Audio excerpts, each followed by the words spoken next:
Who we got? We got Edge and Christian against the Hardys. That's what this game is all about.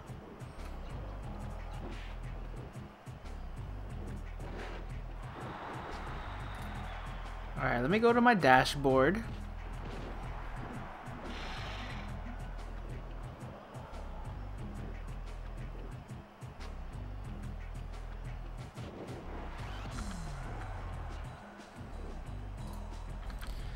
Let's see how I sound.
Click, click, click, click. All you hear is typing. Type, type, type, type, type, type. That's all you hear. Of course, the dog starts barking now.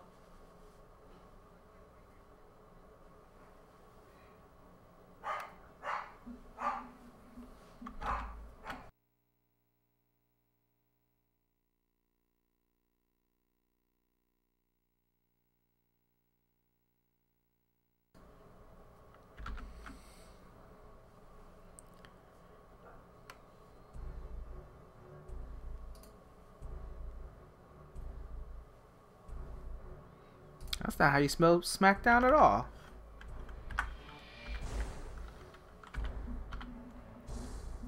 Some good old classic wrestling games. Sure are some good old classic wrestling games. Thanks for joining me, Alex.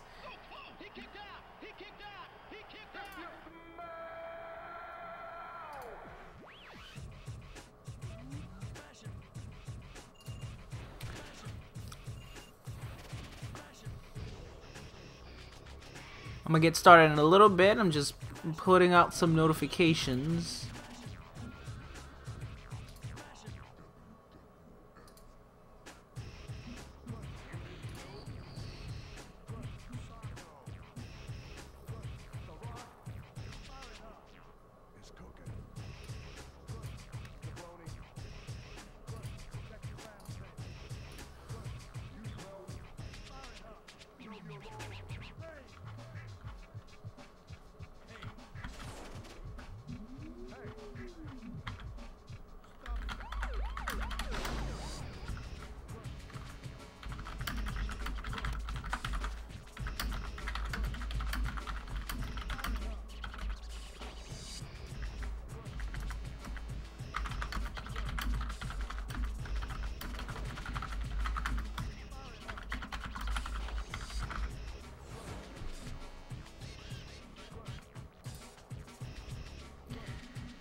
You're watching SmackDown. How is SmackDown running? Anything good so far?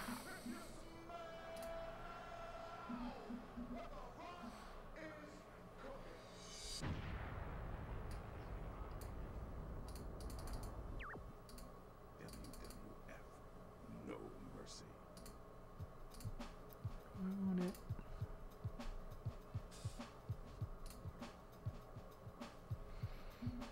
Alright, let me go to my YouTube page and post on my YouTube page.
Let's see if this works. Damn, that typing comes in so loud.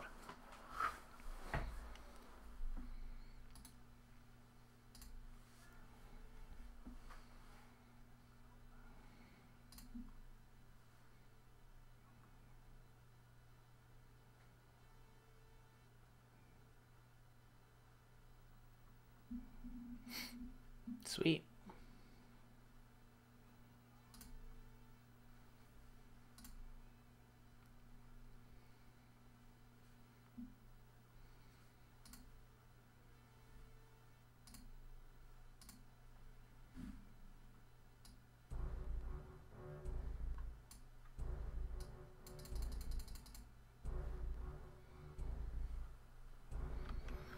We got Charlotte Wrestling. Who's Charlotte Wrestling? One of the Riot Squad members.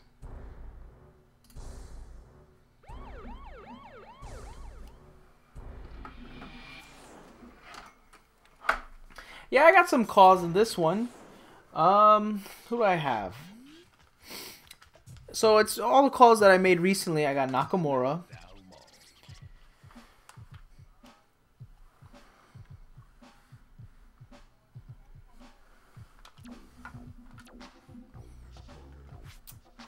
I got AJ Styles, Dynamite Kid, Macho Man, Bret Hart, and Shinsuke. Bret Hart, I made Bret Hart in WrestleMania 2000, but I haven't uploaded him on my channel yet in No Mercy.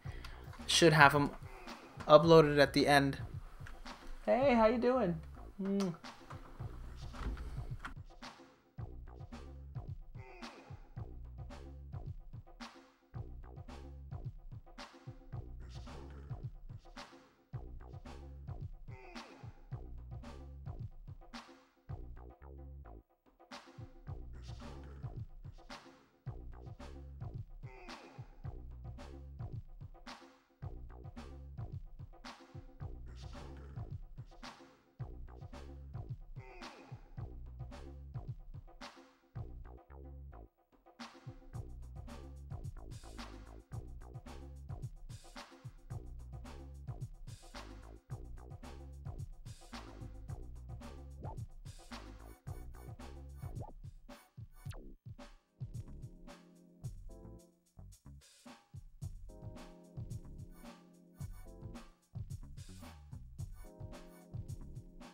So I do have a few calls on my controller pack. Some subscriber calls also. Look at that.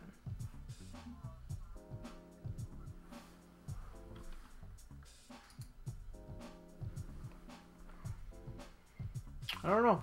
I think... What should I play as?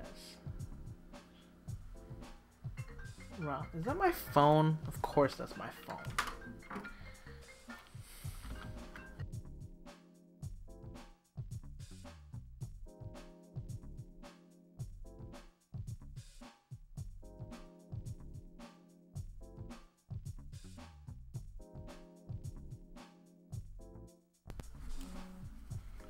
Of course, I finally get around to streaming and my phone rings, the dog barks. It's anarchy. It's chaos.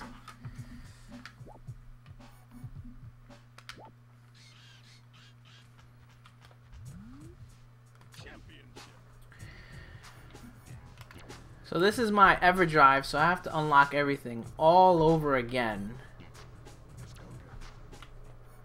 I'm gonna play as Dynamite Kid. Play as Dynamite Kid for the light heavyweight against D. Malenko. So it's good. It's cool to use the cause when you do the championship mode, because then you get to see who the default champions are. And they're actually pretty accurate, I believe, with the champions. I think all the champions who have the title in-game had the title when the game came out. Unlike Revenge, where they just, like, chose whoever. Damn, it starts out with a 4-way. Light heavyweight mode is secretly one of the best modes in the game.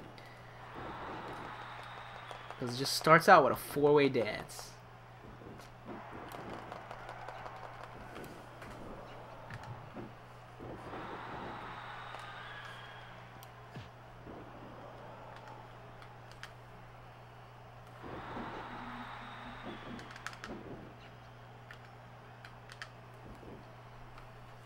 Snap suplex. Innovated the snap suplex. It's such a simple move, but it looks so good. Rewatching all the Dynamite Kid stuff, he was just so explosive with that snap suplex. You know, I mean, at the time, even at the time, it wasn't like anything crazy. He was just doing a suplex much faster and flipping the opponent over faster, as opposed to like holding the opponent up, which he probably could do because Dynamite Kid was strong, but just the intensity of the way he did the snap suplex just made it that much more dynamic, and it made a simple suplex stand out. And I think that's like,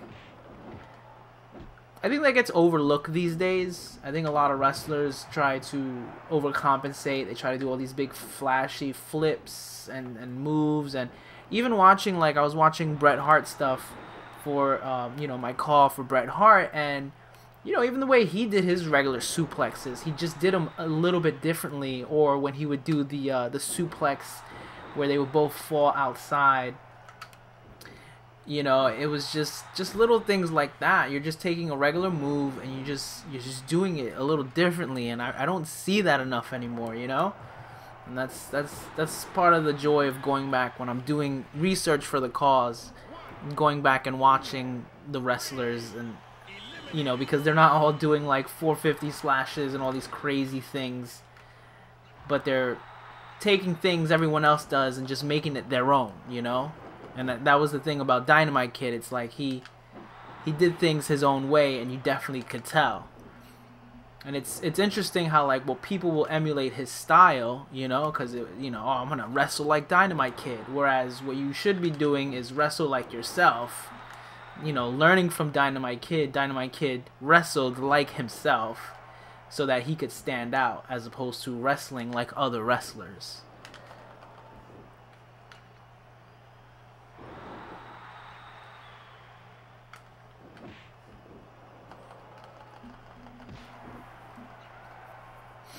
I think some wrestlers today do that, though. I think, you know, Cesaro's a good example. I think Cesaro definitely moves, you know, only the way Cesaro can. He does things, you know, only he's capable of doing, or seemingly capable of doing.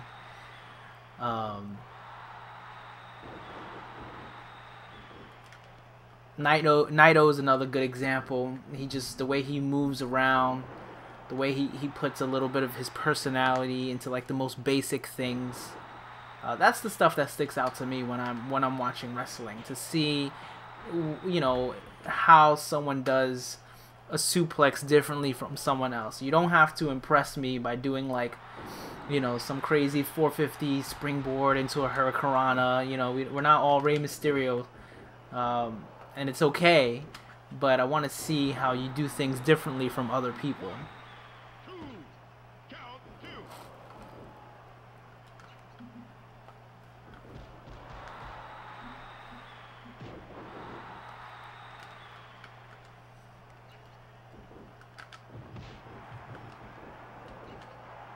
I just walked around him. I didn't even bother to counter. He just came at me with the running grapple, and I just walked around him casually.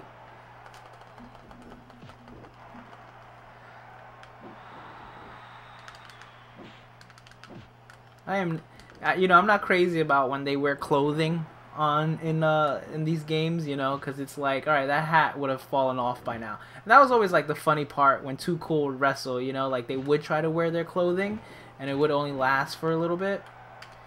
It would be kind of cool if they kept that somehow in the game. All right, who should I take care of? Because I think they both can go out. I'm gonna take out Grandmaster first. He is the master.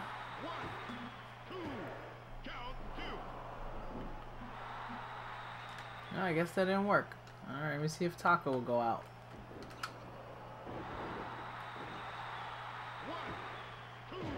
Why are you gonna break it? It's a 4-way. He wanted to beat TAKA. The big tombstone.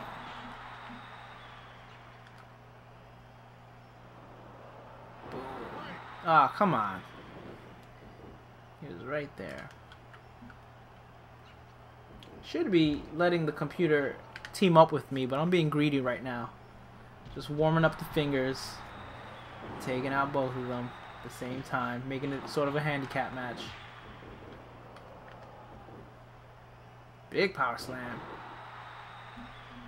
Kind of forgot everything I gave Dynamite Kid. Oh. Get out of here. Let's see if I can reach him. Grandmaster's probably going to interfere. Is he? No, he didn't. Sweet. He's going to break it again, though. Watch. He wants to beat TAKA. Perfect. Alright.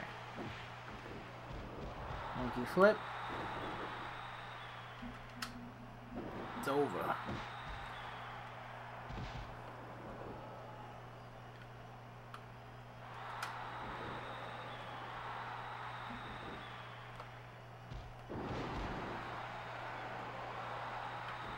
Stay down. Stay down. Yes. Oh, come on. See, I always forget that that actually, like, just ruins it. Like, if they do the get up, or the losing it animation, I guess I should say, that it ruins it, that they still, your character still thinks that they're standing up. So you go for the standing attack as opposed to the ground attack. And I always forget that.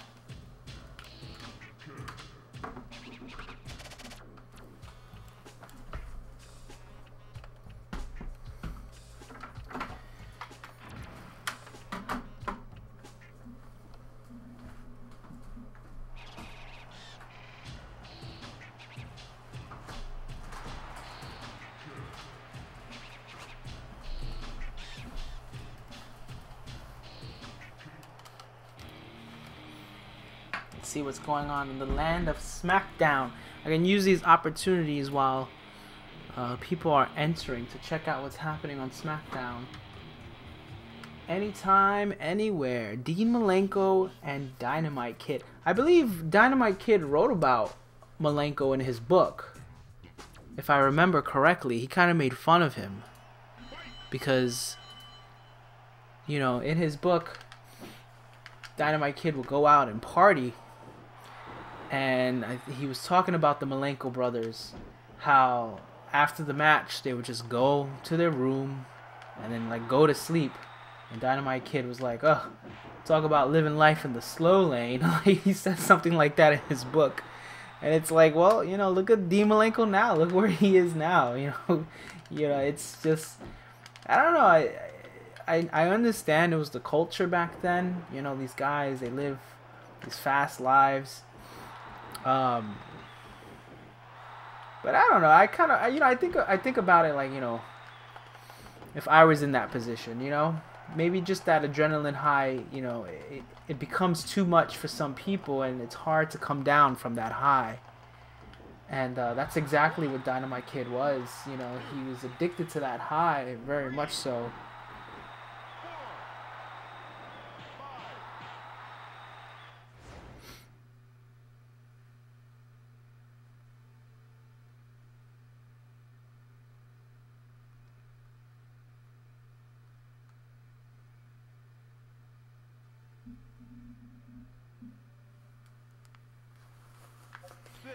Alright. Oh! Oh, I messed up there. I was looking at Eddie. I should have been looking at Dean. And then, now Eddie's like just taunting me. I can't see Eddie. That's the only thing with No Mercy, is just that when someone interferes, for some reason the camera doesn't pull out. Even though it knows there's another one in the game. In Revenge, I remember it would do that. It would pull out. but not for No Mercy. I don't know if that was something they had a problem with in WrestleMania 2000. I want to say no, they didn't. Just the camera gets so close in No Mercy, which is cool. It looks cool, but sometimes it could put you at a little bit of a disadvantage. Luckily, you only have to beat up the person who's coming in and interfere just a little bit.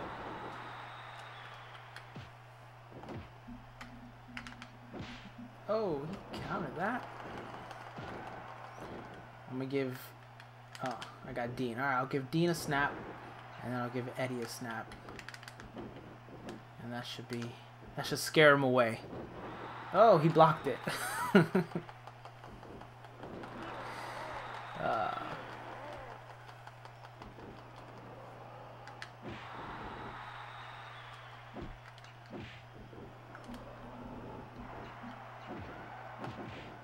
wonder if Dynamite Kid... I don't remember Dynamite Kid talking about working with any of the Guerreros. I wonder if he crossed paths with any of the Guerreros in his career. That'd be kind of interesting to see.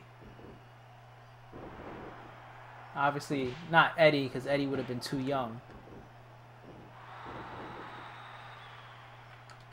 But maybe like Gordy Guerrero or Chavo Sr.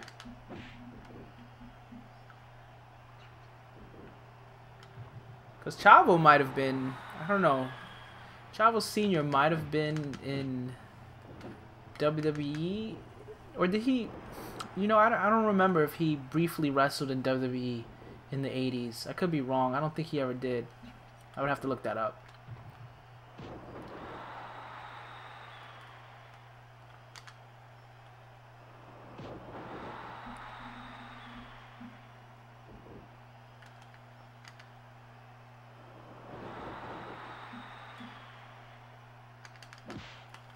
I think Dynamite Kid would have been still retired. I'm like trying to think, like, it's cool I made him in No Mercy, but like I think he probably would have been long retired even without his unfortunate, you know, ending up in a wheelchair and all the drug related problems he had.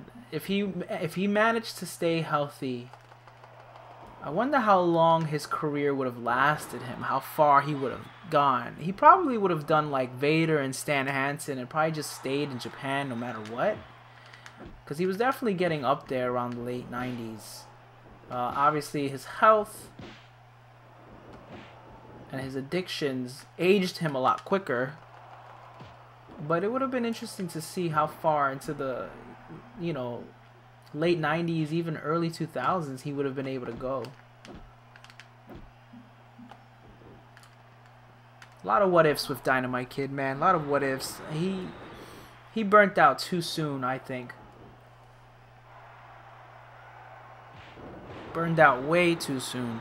I don't think people started really appreciating him until, you know, like a good decade or so after he had left wrestling. You know, people were definitely aware of him at the time, but, you know, the sort of like realizing the influence he had on wrestling came, I think, a few years after. It would have been nice to have seen him around, you know, when he was finally getting the recognition of all he was accomplishing. And you maybe imagine, like, maybe when Benoit was coming up, if Dynamite Kid was healthy, maybe him and Benoit could have done some stuff together, you know, since Benoit was so heavily influenced by Dynamite.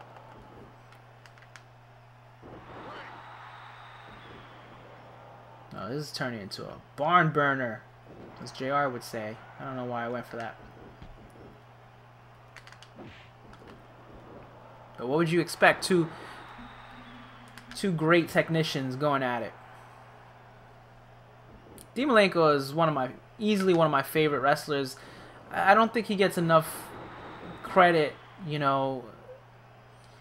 He was kind of like the antithesis to all the cruiserweights that were coming up in WCW, you know, the Rey Mysterios, Hoovy, Psychosis, even like Eddie Guerrero. But he was just as good as all of them, if not, you know, one of the best, I think, personally. And I think his style is what you needed. You needed someone as good as Dean Malenko that wrestled his style to counter all those other cruiserweights. And, oh, that pinned. Oh, I didn't think that was going to pin. Well, that works. Put him away.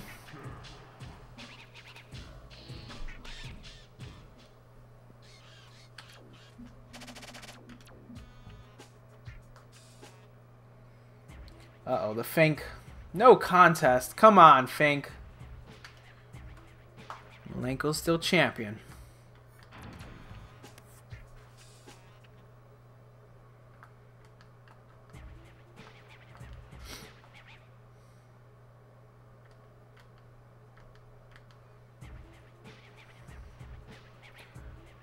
What the hell do you want? Bam. No talking. Pin submission. Hardcore. Hardcore rules.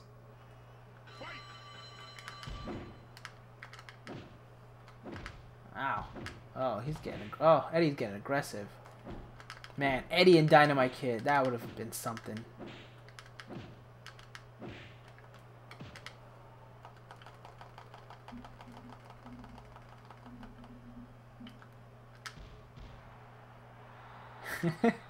Classic Eddie.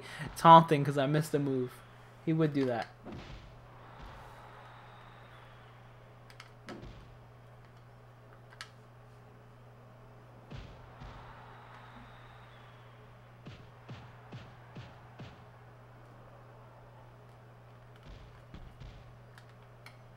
You know, speaking of cruiserweights and light heavyweights, I'm really liking the new direction of 205 Live so far. It's only been two episodes pretty much since the end of the Enzo era, I like to call it.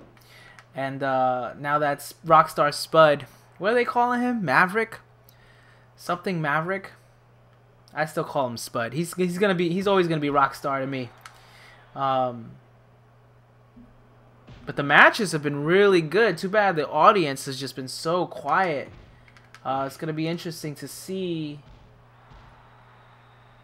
I just don't know why it's taped after I mean, like, I know why it's taped after SmackDown, but I just think that it being in SmackDown is just not the way to go for those wrestlers. You know, none of them are known names to the mainstream WWE audience, you know, but you put them in Full Sail and they'll be tearing the house down every single episode.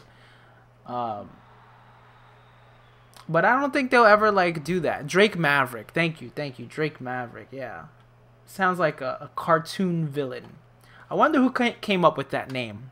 That's what I want to know. I wonder who came up. If it was him himself, he was like, man, you know, because he always wanted to go to WWE. So I wonder if, like, in his mind, in his dream, he was like, oh, I'm going to go to WWE, and I'm going to be called the Drake Maverick. And more power to him if that was his goal, man. Because, you know, how many of us can say, like, yeah, I got to go to WWE and I got to go with the name I picked out since I was 5, you know? Like, Mick Foley, he was Dude Love, you know, originally, you know, when he was making his VHS tapes. And then eventually he got to live out the Dude Love persona. So I wonder if Rockstar Spud was like, yeah, I'm going to be Drake Maverick when I go. Did Dynamite Kid use the tombstone? Yes, he did. Yep, he used the tombstone. I've never seen him win with it, oddly enough. But he did use it a lot. Obviously, he doesn't do it in the style of Undertaker the way it is in the game. But I figured I'd just give it to him as his front special because, I don't know, I just thought that'd be a great setup for the flying headbutt. I also gave him the other regular's tombstone as one of his strong grapples, just so I could, you know, have a little bit of variety in the different tombstones I do. But he would do a jump. The reason why I gave him the tombstone pile driver is because it's got a little bit of a bounce to it, And the way he would do the tombstone usually is he would have a little bit of bounce to it, sometimes almost jumping. But yeah, if you watch any classic Dynamite Kid match, you'll most likely see him do the tombstone, you know, in a singles match. I didn't really see him do it much when he was teaming with the British Bulldogs in WWF. That probably could be because... Was Taker around? No, Taker wasn't around. Maybe it just didn't fit when he was wrestling with Davey to do the tombstone. But he definitely did it every other time after that. He did it in Stampede. He did it in Japan. He did it all over the place.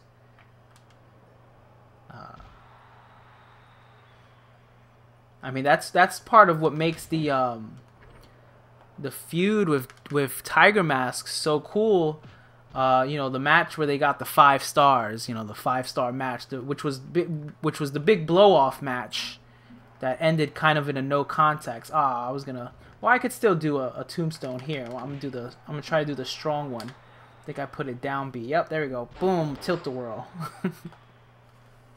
I don't think that's enough to put him away though. I didn't do a lot of damage. Look at Taka taking a tombstone onto a pool table, but I still got up. But in that match, in that last blow-off match with Tiger Mask, part of the narrative is that, you know, Dynamite Kid just keeps doing the tombstone pile driver on Tiger Mask because he's trying to kill him. You know, like he's trying to damage him because it was such, you know, everyone knew when Dynamite Kid would do that move, it was such a dangerous looking move at the time, you know. I mean, it still is a dangerous move, I think, but probably to like the modern day audience. You know, we don't look as the tombstone pile driver as being this, like, you know, career killer, but back then it was. So part of the narrative in that match is that he just keeps doing it on him. He does it to him on the outside, he does it to him in the ring, and then even Tiger Mask gets so frustrated that he does it to Dynamite Kid, and they're just tombstone pile driving each other. It's great. It's great. It's awesome. It's such a good match.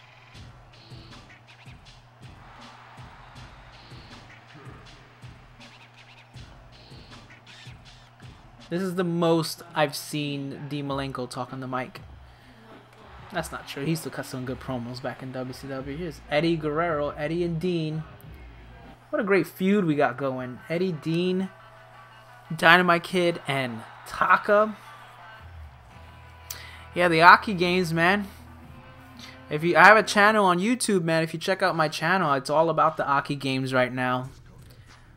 YouTube.com/BeBetterGamer. Wrestling. Aki games are my favorite series of wrestling games, without question. But I haven't played all the wrestling games, you know, that's ever been made. I want to, but I think even if I did, at the end of the day, the Aki games would probably still be my favorites. I mean, I think if there was another wrestling game that had an engine as intuitive, as fun to play as the Aki engine, we would have heard about it by now, you know what I mean? So I've heard a lot of good things from other wrestling game series, but even without playing all of them, I'm pretty confident that at the end of the day, the Aki games would be my favorite games. You know, it's always funny, like I have friends who ask me like, oh, what's your favorite N64 game? And I'll just say like Virtual Pro Wrestling 2, and they'll be like, what is that? Like, no one ever expects you to say a wrestling game is your favorite game. Why can't they make another game? Well, you know, I mean, they've never actually said it, but if you look at their history, they're not the same Aki anymore. The Aki that we know is now Sin Sophia. That's the name of the company they are now. So it seems like over the years, their company went through some changes. So what happened was there was a follow-up to No Mercy in development for the N64. But by that time, the N64 was on its way out. So THQ, you know, they had the WWE license, and Yuke's was already making a PlayStation game for them. And, you know, they were going to do a two-prong attack. They already were doing a two-prong attack. They had the SmackDown game on PlayStation, and then they had No Mercy on the N64. So when the N64 ended, they canceled the Aki game, and they were like, you know what, it's just more cost effective to have one company. PlayStation's the money maker, so they stayed with you know, Yuke's, and the rest is history with Yuke's. Yuke's always became the developer after that, and now 2K has them. But after that, you know, they made the Def Jam games, and then they made the Tatsunoko games, which were based off of anime, which is based off of wrestling. And then after that, after they made those games, after like the PS2 era, it seems like the company just changed focus. I'm assuming maybe a lot of the developers left. You know, they went other places because the company started making a lot of these other, I guess you want to say casual games, but they're like puzzle games. I think even some like visual novel games. Very like J-pop-ish games. Very completely, you know, again, you know, totally different from the wrestling games. So it makes you wonder. It makes you wonder why that was. If I think part of the problem was, honestly, was that right around the time when THQ dropped Aki, you know, WCW folded. So, and ECW was already gone. So there wasn't another wrestling company for Aki to make a wrestling game outside of Japan. I mean, they could have probably made Virtual Pro Wrestling 3, but All Japan at that time wasn't doing so hot, because right after Virtual Pro Wrestling 2, which had the All Japan license, all the All Japan people split, and they went and they formed Noah. So I just think it was just kind of like timing, where, you know, they had these great wrestling games, but then, you know, THQ, they just stuck with Yuke's for whatever reason. Probably because it was just more cost effective to them to stay with Yuke's, and Aki just kind of went their own way, and then changed, you know, the company rebranded and reformed. And, you know, I mean, I don't know who's there, but if I had to take guess, I'm pretty sure there's not anyone left, you know, that originally made these games that's still with Sin Sophia. So that's pretty much why we haven't gotten another wrestling game from them.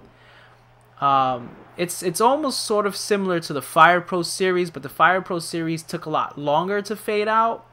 And then it wasn't until recently where Suda actually, since he used to work on the Fire Pro games, decided to help bring it back. But, you know, they kind of, Human Entertainment, and kind of went through the same thing, and then Spike took over, but then Spike, you know, kind of went through its same issues. So that's why we didn't have a Fire Pro game for a long time. So, I mean, here's hoping that there was maybe some developers who were with the original Aki team that developed these games that maybe wants to do one of these games again one day, because I think now is the best time to do it. I mean, obviously with the return of Fire Pro and wrestling being so hot again right now outside of WWE, I mean, they could very easily, like, you could make an Aki style game with like anyone right now. You could do a Ring of Honor game. You could do a Lucha Underground game. You could even do another Japanese game, even though Fire Pro now has New Japan. But,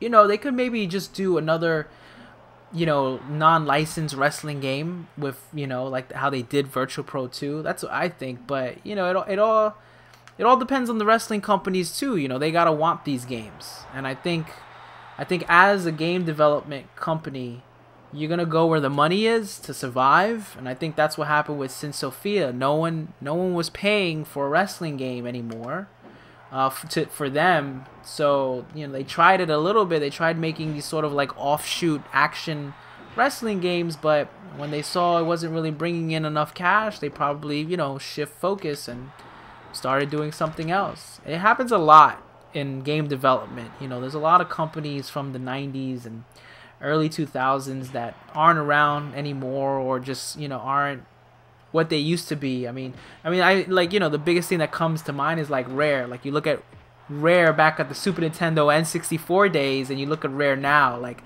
it's because just completely different companies. A lot of shifts happen over the years, changes in management. Obviously, being bought by Microsoft was a big deal, so it happens a lot.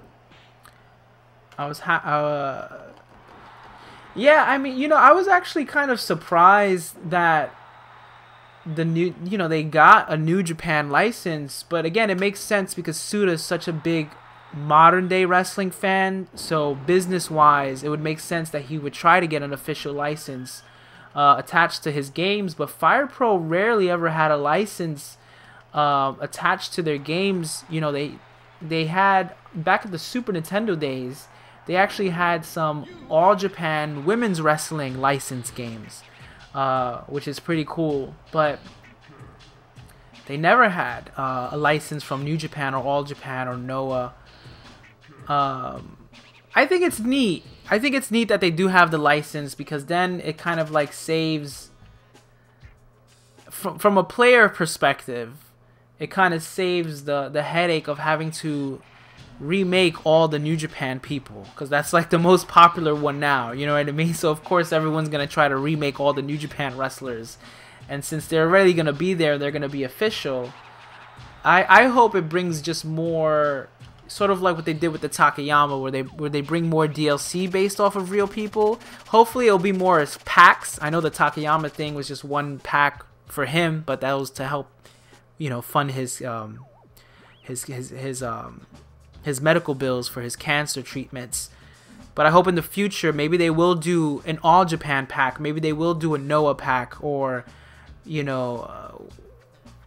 maybe a DDT pack. That'd be kind of cool. But yeah, I mean, I'm looking. I wasn't completely let down, because I think it's a positive. I think we need wrestling games that aren't made by 2K right now, and it's great that Fire Pro came back, and it's great that they went and they got an official license from a Japanese company like New Japan, which is the biggest Japanese company right now, because it just helps build that brand even more, I think. Because for me, when I played Virtual Pro Wrestling 2, that was a big gateway. That was a big gateway to Japanese pro wrestling for me. So a lot of people who are going to be playing Fire Pro Wrestling, maybe they're going to be playing Fire Pro Wrestling because they want a wrestling game alternate, and they only know, you know, the WWE wrestlers or the American wrestlers, Ring of Honor wrestlers. But then when they see it has this New Japan license, and it was like, well, what's New Japan? And then they'll hopefully go down that rabbit hole and find out about those wrestlers, because that's kind of what I did when I got my hands on Virtual Pro Wrestling 2. When I got Virtual Pro Wrestling 2 back in the day in 2000, I got it because of WrestleMania 2000, and I had a familiarity with some of the wrestlers already. Like Ultimo Dragon was in it, Great Muta was in it, a lot of guys that I had seen in WCW, in WWE, but it wasn't until I started seeing the complete roster of all these different promotions that I started looking them up and seeking out the tapes. And that's how I got more exposed to Japanese wrestling. So I kind of like that Fire Pro went and got the New Japan license, because I think people are still discovering New Japan. And that's another great gateway to learn about New Japan, would be through that game.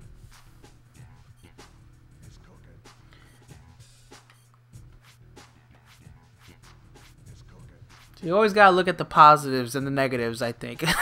You always gotta look at the positives and negatives. Who should I play as? Should I just do another championship run as Dynamite Kid, chat? What do you think? Gotta complete the light heavyweight mode.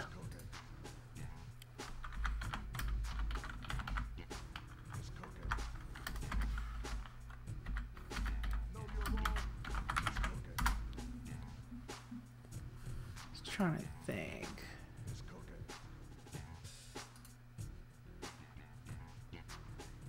I liked playing as Dynamite Kid. I'm gonna do just another straightforward championship run while I pull up the roadmap for the light heavyweight.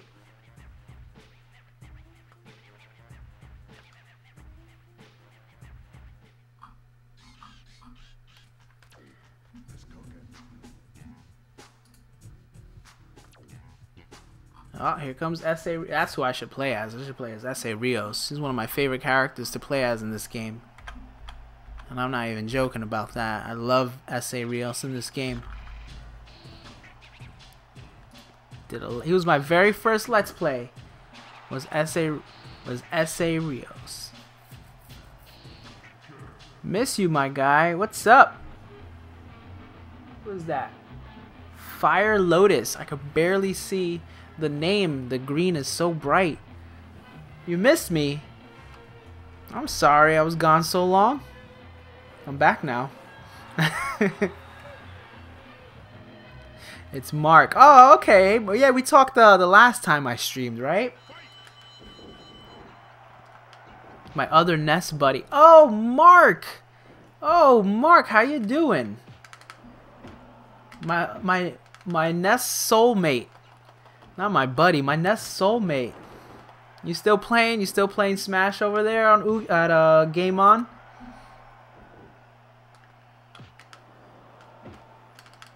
I've been out of the Smash scene. I've been good. I'm a full-time YouTuber now. I'm a full-time YouTuber. I'm trying to get into the stream game. Trying to stream more regularly. Playing these classic wrestling games. You know, amongst other things, living life. You know, being a dad, being a husband. Same old with that. All good things though. You play Melee. Nice.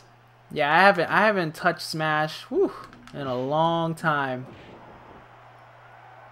Looking to get into DBZ Fighters though. That looks really good.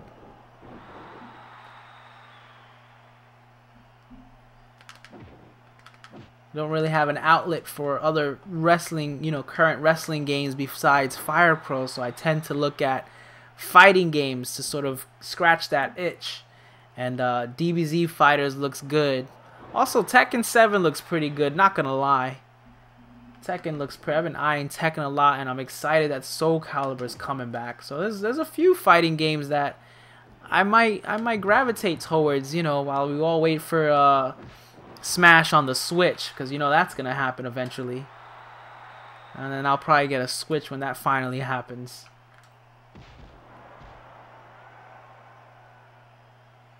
But when I do play Smash every now and then, when I have some people come over and they want to play Smash, I still play as Ness. Oh, Peter, you wasn't crazy about Tekken 7? I mean, I watch like tournament players play it, so I'm probably watching the best version of it. But it's probably a lot different when you're playing it yourself than watching like the pros play it. Oh, are you leaving Buffalo? Where you going? Whoa, moving to Vegas. That's a big move. Wow, that's awesome. Well, best of luck out there, man. The weather's way better. I mean, I hear it gets really hot, but, you know, I'd take really hot than really cold any day. I thought S.A. Rios was going to get up. That's why I went up top. But he didn't. He just stayed down.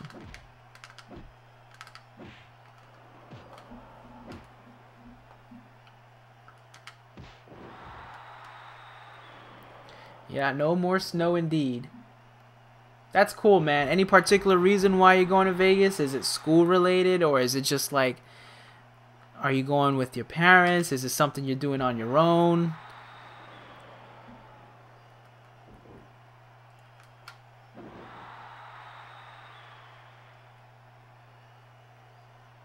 I've never even visited Vegas. I would love to visit Vegas one day.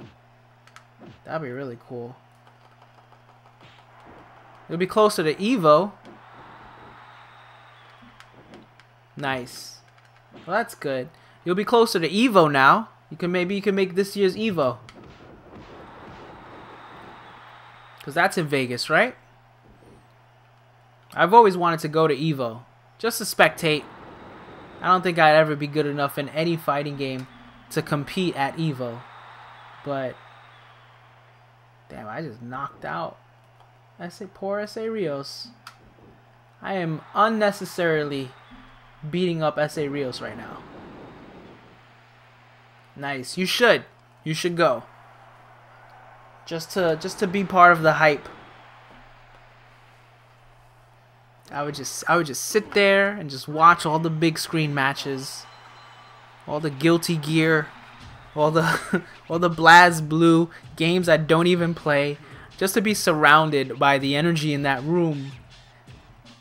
That'd be so awesome. And and there's a lot of Evo that we don't get to see. They do a lot of those side tournaments. There's a lot of cabinets floating around and people bringing systems and stuff like that. It's just basically like a gaming convention, with this big tournament. And then also you're in Vegas, so there's all this other stuff. Dynamite is your favorite? I mean, he was one of my favorites. Yo, thank you, man. Thank you, Mark. Yeah, and I'll talk to you soon, man. I'll try to stream a lot more. So that's always a great way to reach me. But yeah, best of luck, man.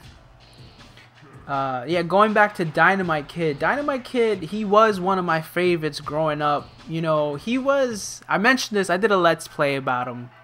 Well, I didn't do a Let's Play about him, but I talked about this in my when I made him for my channel. He was the first tragic wrestler I discovered. That's the best way I could put it, because when I started going back and looking up the wrestlers that I had grown up with, because the British Bulldogs were one of my favorite tag teams as a kid. It's BBG Live. Hey Satama Shadow, how are you? Welcome to the stream. Thanks for coming, supporting me live edition of BB Gamer. So the British Bulldogs were easily one of my favorite tag teams growing up as a kid. And when I'm talking about kid, I'm talking about like 5 years old, 6-year-old. I used to have a lot of old VHS tapes of WWF stuff.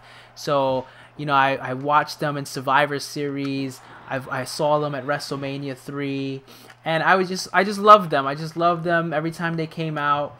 And then British Bulldog got really popular. Davey Boy Smith got really popular, so I was a big fan of him. But then when I got older, say maybe junior high school, I was into Eddie Guerrero, I was into Benoit, I was into Malenko, I was into a lot of the wrestlers, and I was like, whatever happened to Dynamite Kid? Whatever happened to the British? Because when I was a kid, I always wondered, like, why are they calling him the British Bulldog? There's two of them. That was my logic as a kid.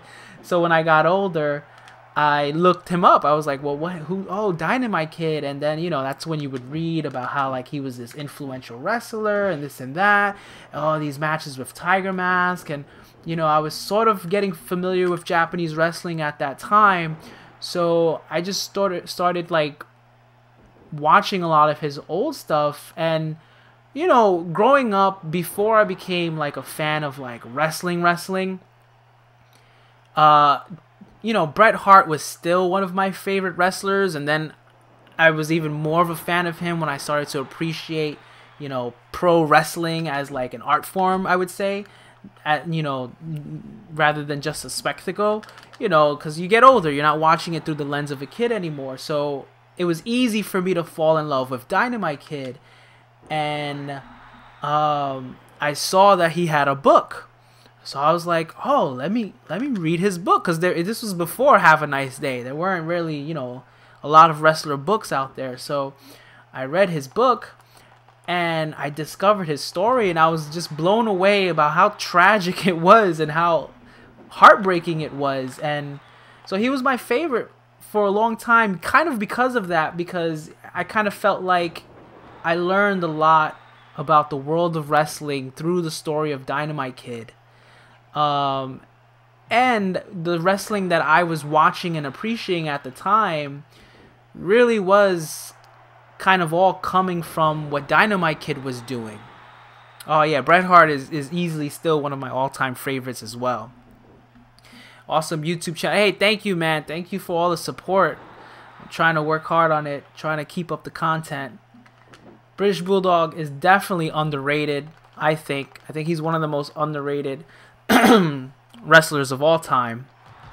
You know, if you were like making a list of like top, 50 underrated wrestlers or whatever, I think he'd be in top 10, honestly. I think he would. I think Bret Hart kind of buries him a little bit in his book, but I talking about like how he would have to carry him a lot of the times, but there was a lot of times outside of Bret Hart that Davey Boy Smith still delivered. So I just think he was just really gifted as a wrestler, and I liked his personality. I liked this character. I liked everything about Dynamite Kid, and I liked that he was this smaller guy who was, billed as a powerhouse, which is really cool. Did you see Dynamite's doc? Which one? The YouTube documentary? Because I did see that one. I did see his documentary on YouTube. Very sad. Very sad to see, present day Dynamite Kid. Or I think the documentary was done a few years ago. There was also another documentary called like 7 Legends or something like that he's featured in. I did not see that one, but I did see the YouTube documentary. Yeah, his book is called Pure Dynamite. You can get it on Amazon easily. I think they have a Kindle version. I used to have the paperback version, but I don't know what happened to it. I was looking for it when I was doing research for Dynamite Kid, and it disappeared. I've moved around a bit, so maybe it got lost in the shuffle one time, or maybe I lent it out to someone and I forgot who I lent it out to, but I need to buy it again. So it's a cool book. He's very candid. It's actually really interesting because, with YouTube, you can look up what a lot of people say about Dynamite Kid, and some people talk about the stuff he said in the book. Most notably, Bret Hart talks about, Dynamite Kid only seeing things his way in the book, but Bret Hart kind of did the same thing too. So it's like, and I love Bret Hart. I'm saying that with love. I love that Bret Hart, but like when you write a book, of course you're gonna write it from your perspective. You're gonna write it the way you saw things. But you look at the stories he told in the book, and then you look at how people talk about those stories, like him getting into fight with one of the Rougeau brothers, him walking out of WWF, the drugs, the drug takings, and his time with Stampede. I don't think he went too far along from the truth. He definitely left out probably a lot of what he did, because what everyone says about him is that, he was a very aggressive, very kind of mean person. And of course you're not going to write about how mean you are. But I still think it's a great book because you do learn a lot. Specifically, you learn a lot about, at that time, what it was like to tour Japan. Because he talks about his going back and forth between the Japanese tours. He talks about his whole sort of feud with Tiger Mask and how that came about. And Tiger Mask was his favorite opponent to ever work. And it's amazing because they only really worked that 1 year. Like that 1 year, year and a half. But it left such a lasting impact, not just on wrestling, but on both of them as performers. They kind of never could top that.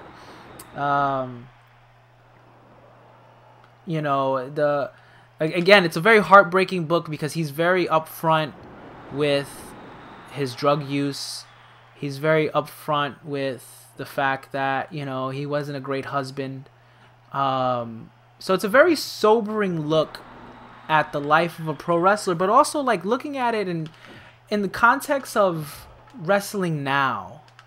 I think what's interesting about the Dynamite Kid book to go and read now is that and you hear a lot of like veteran wrestlers talk about it.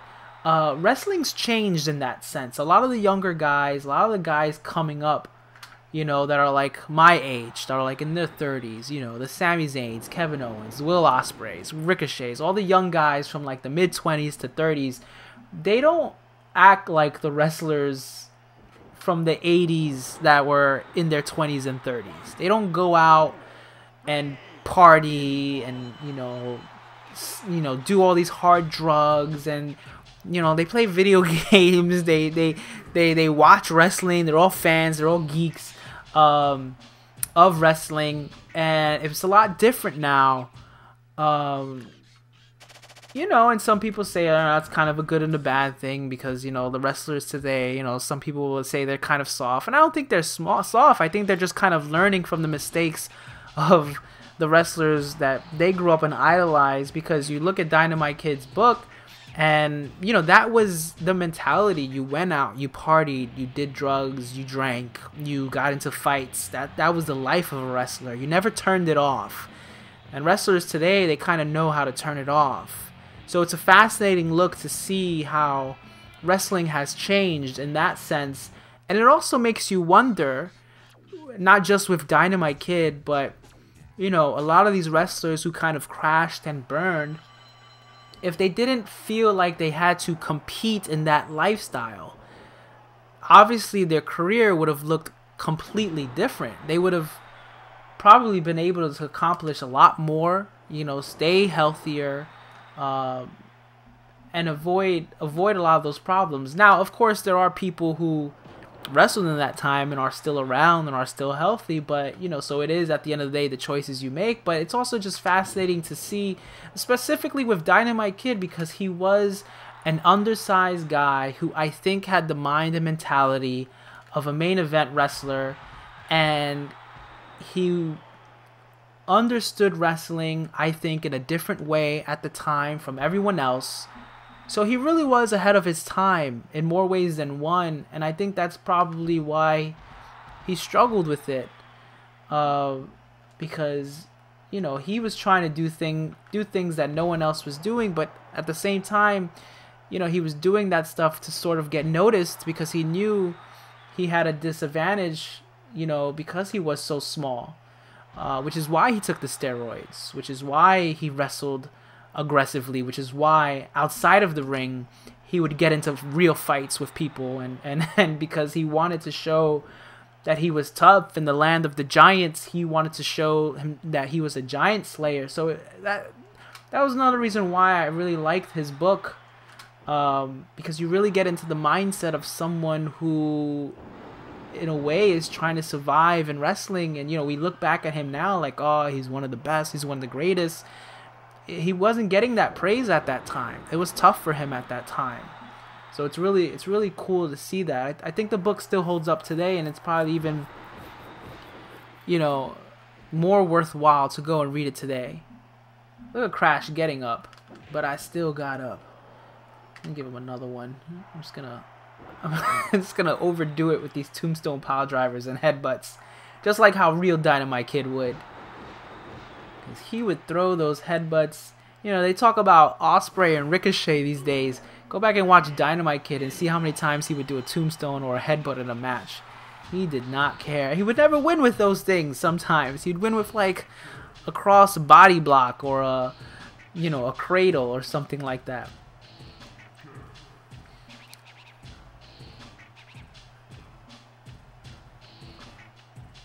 Yeah, I mean, you know, it's like you do that with like every sport, you know, and wrestling, you know, is a sport in its own regard. You know, you think about it like, you know, how would they fare today? What would they do today? I think the way I look at it is like, if they were an innovator back then, they probably would be an innovator today, just in a different way. Because I think to be an innovator, you have to have the mentality to want to be the best. And definitely from reading Dynamite Kid's book, he wanted to be viewed as the best. So I think he still would have had that mentality today. And it would be interesting to see how he would have adapted his style. You know, a lot of people consider him to be a forerunner in, like, you know, the junior heavyweights and what they did today. But you go back and watch his matches, he didn't do a lot of big dives, he didn't do a lot of flips, he didn't do a lot of, you know, splashes or topes. He let his opponents do that. You know, he let Tiger Mask do that. Tiger Mask did all the flips. But he could do it. He could do those flips. So I think if Dynamite Kid had to evolve into the 90s era of wrestling, he probably, his already fast-paced style would have probably been even more fast-paced. I think Dynamite Kid, strangely enough, I think Dynamite Kid probably would have been a great fit in, like, ECW, because he was such a rough and intense person, and he knew how to brawl with the best of them. He could have been like this great, rugged, grizzly British veteran. You know, like, just imagine, like, if, you know, just imagine that Fit Finlay and William Regal match that they had, you know, and WCW would just beat the crap out of each other. That was Dynamite Kid every day. So I could see him in the late 90s in ECW just beating the snot out of people, you know. So I think some people, you know, they would survive, you know, coming up into the future and even going back into the past. I think, you know, like, I don't know, like someone like Cesaro would probably do very well back then, you know, just because he has that style and he has that ability that's universal. Yeah, I mean those headbutts, you can't really protect yourself too much from a headbutt. And as believable as it looks as a flying move, you know, you're crashing your head. Because if you ever, I've accidentally headbutt people and it's not fun. You know what I mean? Like, you bend down at the same time as someone else and you clock heads, and that hurts. And you hear a ringing. And so to just willingly throw your head onto someone else, and you go and you watch the headbutts that Dynamite Kid would do, and even, you know, Benoit would do, they're connecting, and they're connecting pretty hard. Tenzon's another one. His headbutts, oh man, and Tenzon's got a big head. So, you know, yeah, it's and again, it's like, knowing what we know now, doing those moves have long-term damages, but, you know, at the time Dynamite was doing them, he didn't know. He didn't think that anything he would really have a long-term damage. You know, no wrestler did. I think every wrestler kind of thought they were invincible, and, you know, the closest thing that they thought of with injuries would be like injuries that would happen in the moment. Like, oh, this arm is going to sideline me for a few months, but I'll be back. You know, no one was probably thinking like, you know, oh, I messed up my knee. It's fine. I'll be back in a few months. Oh, I messed up my knee again. Oh, I'll be back in a few months. I don't think any wrestler was probably thinking at the time, oh, in 30 years, I'll probably have to have both my knees replaced. You know what I mean? They probably weren't thinking that. So it's just like the kind of thing, like, maybe if they had the foresight, you know, they would adapt their style to not do that as much. But he did it so frequently, probably because he didn't think, oh, this is going to cause me issues when I get older, you know? Or maybe he didn't even care, you know, maybe they didn't care.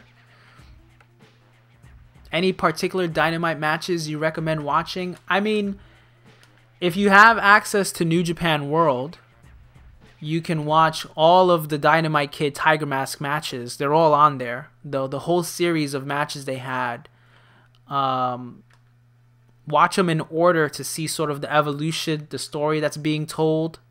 Because back then, you know, you would tell a wrestling story months at a time, as opposed to like next week on Raw they're gonna meet again, you know. So definitely watch them in order, and also to see Tiger Mask, because Tiger Mask's first match was against Dynamite Kid in the mask. Satoru Sayama had wrestled previously before that, but, you know, they gave him the Tiger Mask gimmick. So his very first match as Tiger Mask was against Dynamite Kid. But on YouTube, you can catch some other stuff Dynamite Kid has done. The WWE Network has a lot of really cool Stampede Wrestling stuff with Dynamite Kid. I think honestly the only things of note to watch with Stampede Wrestling are his matches with Bret Hart. A very young Bret Hart. Bret Hart was definitely learning from Dynamite Kid. But those are really cool to watch. Anything with the British Bulldogs, really. Dynamite Kid and the British Bulldogs versus the Rougeau brothers, which was SummerSlam. Was it SummerSlam? Yeah, it was like, I think the first SummerSlam. You know, the WrestleMania match, the WrestleMania 3 match against the Hart Foundation is really good. Tito Santana's in that one, and Danny Davis is in that one, so it's kind of like storyline based, but Dynamite Kid's got a few good moments in there. Just search Bulldogs and Hart Foundation, because there's a lot of, you know, Saturday night main event or, you know, primetime wrestling matches between them that are really good. And again, it's a lot of those, like, you know, little matches that you got to see them shine because they weren't restricted to TV time. So you have these really great 15-minute matches that today could be like a build up to a pay-per-view match, you know what I mean? But they were just like routine back then. So it's like, that's another cool thing too, to watch it in that context. I haven't personally seen a lot of his stuff he did in the UK. You know, I don't know if there's just not a whole lot of footage of that stuff. But I imagine that would be cool to see too, because in his book he talks about his, you know, wrestling in the UK and Germany and having to wrestle a completely different style, obviously a more European style. But yeah, definitely, I mean, Tiger Mask. Watch the Tiger Mask stuff, you'll fall in love with him, and watch the Bulldog stuff, and you'll see he's got a really quick match with Macho Man also on the network that was part of a tournament. That's just, you know, another what could have been kind of moment. To make Sting and DDP and No Mercy, I probably will take a stab at them. You know, I know right off the bat, trying to make them back in the day, DDP is a little bit easier to make than Sting because of, you know, his outfit. His outfit's obviously a little bit easier to make. Sting, you know, the big thing is the face paint, and they have like the weird phantom face paint in this game, which is the closest thing to it, which is actually the face paint that I prefer to use for the Great Muta. So you'll probably see my Great Muta call before you'll see Sting, which is something I wanted to do ages ago, but I never uploaded it. And then I lost it. I lost the data, but it's easy to remake Great Muta. Oh, Eddie Guerrero is knocked out. This is good. This is perfect, because then I could just boom, big power bomb. I did see him power bomb someone once from the turnbuckle, but I don't think he went all the way to the top rope. I was like in a I think in a Stampede match or something. Boom. Oh man, this is a quick work of this. I thought this handicap match was gonna go longer, and I knocked out Guerrero. The power of the Tombstone Piledriver. Probably one of the most OP finishers in this game. But I would like to make DDP and No Mercy. I'll probably, when I do get around to making DDP, I'll probably make him based off of more of what he looked like when he came to WWF. And then maybe I'll have like a throwback DDP outfit. But you know, the throwback DDP outfit that I always think about is his revenge outfit. You know, it's his classic DDP shirt and the, you know, his tights. But we'll see. We'll see how that comes out. I like to try to make calls that I know look really close to the wrestlers first before I start trying to work on the people who you kind of have to just like use your imagination to fill in the blanks when you look at them. But eventually I'll have to get to them, right? You know, eventually I'll have to get to a lot of the big names, and especially since I've already made Sting for Virtual Pro Wrestling 2 and for, well, I haven't made him for WrestleMania yet, but I can make him for WrestleMania because I can make classic Sting in WrestleMania. But they don't have any other face paint that I can make, you know, Crow Sting. Like the AJ CAWs for both VP2 and No Mercy. So cool himself. Man, I was like sweating when AJ Styles retweeted that. I thought nothing of it. I scheduled a few tweets, you know, when I upload my videos, you know, when I'm good about it, I'll schedule tweets so throughout the day I can let people know. And sometimes I attach them to certain wrestlers. Sometimes I get a little iffy because I got blocked by Kevin Owens, and I was just trying to like sort of like mention that I was talking about him in like one of my 2K videos that I did back in the day. And then like a week or so later, I was like, oh, I wonder if like, you know, let me see if I can tag Kevin Owens again. And then I realized he blocked me. So I don't know if he blocked me because like he thought maybe I was going to talk trash about him in his video. And I didn't. I was actually talking about how like I want him to like win everything. So he obviously didn't watch the video. So that always kind of like put fear in me to tag people when I make these videos, because I think maybe sometimes, I don't know, maybe they think I'm just trying to like do like a shameless plug and just attach them to something, and then like, oh, who's this kid? Why does he want to tag me in his video? Oh, I'm gonna block him. I'm not gonna help him out. So I'm always very hesitant, but I knew that AJ Styles was a big fan of Virtual Pro Wrestling too, even from back in the day. Because I remember even back in the day he would talk about it, and I like lost my mind when, you know, I first found out that he was a fan of Virtual Pro Wrestling, just because that was the first time I ever heard any wrestler talk about Virtual Pro Wrestling too. And then I would hear Christopher Daniels talk about it and Samoa Joe talk about it. So I was like, well, let me just tag him. And, you know, I discovered that video, and I hadn't seen that video before until I made that video of him going into his house at the time and showing off Virtual Pro Wrestling 2. So I did, but I didn't think he would look at it. I didn't think, or maybe he would like it, you know, because I've been liked by other wrestlers on Twitter, but no one as big as AJ Styles. But when he retweeted and then he like mentioned that, you know, I got the Dreamcast wrong, I was like, whoa, he watched the video. Like, I was like losing my mind that he watched the video. And now I have to play AJ Styles in Virtual Pro Wrestling 2. That's one of my goals. That is on my bucket list, that one day I can play against AJ Styles in Virtual Pro Wrestling 2. And even though he's one of my favorites, I just have to beat him. I have to. Remind me to lose in Chapter 4. I might forget, but I gotta lose in Chapter 4. Don't be surprised if you ever get blocked by JBL. I mean, I would never tweet at JBL anyway. I have no reason to, you know.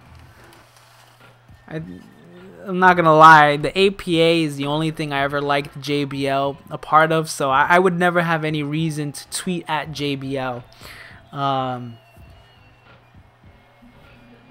I try not to tweet negative things at wrestlers anyway. I only try to tweet positive things at wrestlers, you know. I did one time, I think I got blocked by Sheamus actually a few years back, because I just don't like the way he does the Texas Cloverleaf. And I tweeted a picture of Tanahashi doing the Cloverleaf.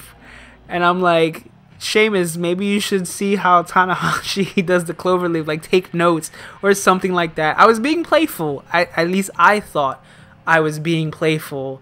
And he blocked me. He didn't like it. So, you know, and he still does the Texas Cloverleaf in a very crappy way. So obviously he didn't like my notes, he didn't like my suggestion, but I was nice about it. I wasn't like, oh, you effing suck, this is how you're supposed to effing do a Cloverleaf, you know what I mean? I was just like, hey, you know, just for reference, you might want to see how Tanahashi does his Cloverleaf. No big deal, keep up the good work. And he blocked me. Oh man. But AJ Styles retweeting me, I lost my mind. I mean, it's pretty much on level with Xavier Woods. I haven't really told this story yet, but on my channel I plan on to. But I actually got to play video games with Xavier Woods because, so I'm based out in Buffalo, and he put out a tweet that he was coming to Buffalo. And he put out a tweet like, "Hey, are there any good barcades in Buffalo?" And there's not like a single one. We have like a Dave and Buster's, but there is a spot that I go to sometimes called Game On, you know, and it's like just one of those like LAN places and stuff. But you know, you can bring your own consoles and stuff like that. And I used to go there quite a bit when I was playing competitive Smash. And by playing competitive Smash, meaning just something to do on Wednesdays, I wasn't seriously trying to be competitive. But, you know, I would make like 9th place, you know. I would do pretty well, 8th place, you know. I was always right under the top competitive people. And I tweeted at him, you know, like, "Oh, you should go to this place, Game On. You know, we'll roll out the red carpet for you," or something like that. And I thought about it. I was like, I wonder if I could actually get him to like notice my tweet. Like, how can I get him to notice my tweet? And I remembered that in a video he talked about, you know, one of his favorite game of all time is Double Dash. So I sent out another tweet and I said, "Hey, if you come to Game On, we can play some Double Dash." And I was like doing chores, I was like doing dishes, you know, like, and I was like, you know, let me check my tweets. And he responded to me. He was like, "Hey, don't joke around Double Dash. If you have Double Dash, I'll go." And it was like 20 minutes ago that he tweeted that, and I was like, oh my god, he tweeted at me. And then I tweeted like, "Yeah, man, no, if you come, we'll have Double Dash. Maybe we'll even play some like wrestling games. It'll be great." And he's like, "Okay, where's this?" And then he started direct messaging me on Twitter. He was like, "Okay, where's this place at?" And I was like, "Oh, it's, you know, over here." And I gave him the address. And he was like, "Okay, I'll be there like in an hour." You know, and I was like, "Oh, Xavier Woods is going to go to Game On. And he's going to want to play Double Dash." And I didn't own Double Dash. Like, I had a GameCube. Okay, I had a Wii. And I used to have Double Dash. I'm a big fan of Double Dash. And I had a Wii U and I had Mario Kart 8, but I didn't have Double Dash because a long time ago I had to sell some of my games and Double Dash was one of them. So I started panicking. I started sweating. And like I go to my wife. I'm like, "Babe, Xavier Woods, he's retweeting me. He's saying he's going to go to Game On and he wants to play Double Dash and I don't have Double Dash. What do? I just lied to him." And I'm like, she's like, "Okay, well, just get your stuff ready, and you know, we'll figure it out." So I'm like getting my TV ready because at Game On, you know, they let you bring your own TV, your own systems. So I was gonna bring my own TV and system so he could play it. I'm grabbing like all my controllers. I'm grabbing my N64. I'm grabbing my wrestling games. I'm grabbing my GameCube, but I don't have Double Dash. I'm grabbing all my GameCube controllers, and I'm just like texting and messaging everyone I know. I'm like, "Yo, do you have Double Dash? No time to explain. Xavier Woods needs Double Dash." And then like this one dude, one of my friends, he was like, "I don't have it, but my roommate does." I was like, "Yo, you think I could drive over there and just grab Double Dash?" And he was like, "Oh, let me ask him." He was like, "Nah, he doesn't feel like lending it out." And I was like, "Are you serious?" So I end up messaging someone who frequents Game On a lot, and I wasn't really close with him, but I knew him because of the FGC community. And he would run a lot of fighting game tournaments at Game On. And I was like, "Do you by any chance have Double Dash? Because I told Xavier Woods that we're going to have Double Dash at Game On. Are you there tonight?" And he's like, "I'm not there today, but I do have Double Dash." I was like, "Oh my god, can I like go to your house and get it? Or would you mind coming to Game On and dropping it off?" And he was like, "Well, I'm not wearing any pants." And I was like, "You got to be kidding me. Come on, it's Xavier Woods." And this was like up, down, down was like getting off the ground. I wouldn't say it's like where it is now, where like everyone in gaming knows about it. But I was definitely watching it because I was a big fan of the early days. So he was like sort of familiar with him, and he was like, "You think he'd let me take a picture with him?" I was like, "Of course he'll let you take a picture with him. Just bring Double Dash." So he was like, "All right, I'll go." So I race over there to Game On, and when I get there, and it was a Sunday night, and Sunday nights are usually dead at this place, Game On, but Xavier Woods was already there, and there was like 2 people there. There was like no one there. The owner was there. He recognized me, you know, and I had called him. I gave him the heads up, And he was like, no one's here though. And I was like, it's fine. It'll just be me and Xavier Woods playing. I don't care. Like, and so I introduced myself to him, and then Brian was his name, the dude who's gonna bring Double Dash. You know, he whatchamacallit, he came afterwards, and I was like, oh, here's Double Dash. You want to play? He's like, yeah, sure. And I got to play with Xavier Woods Double Dash pretty much by myself for like the first 2 races. And then a few other people that were there saw him. He was like, oh, can I join? And then they start. So we were playing these, 4-player races with Double Dash. And, he's really good in Double Dash because it's his game.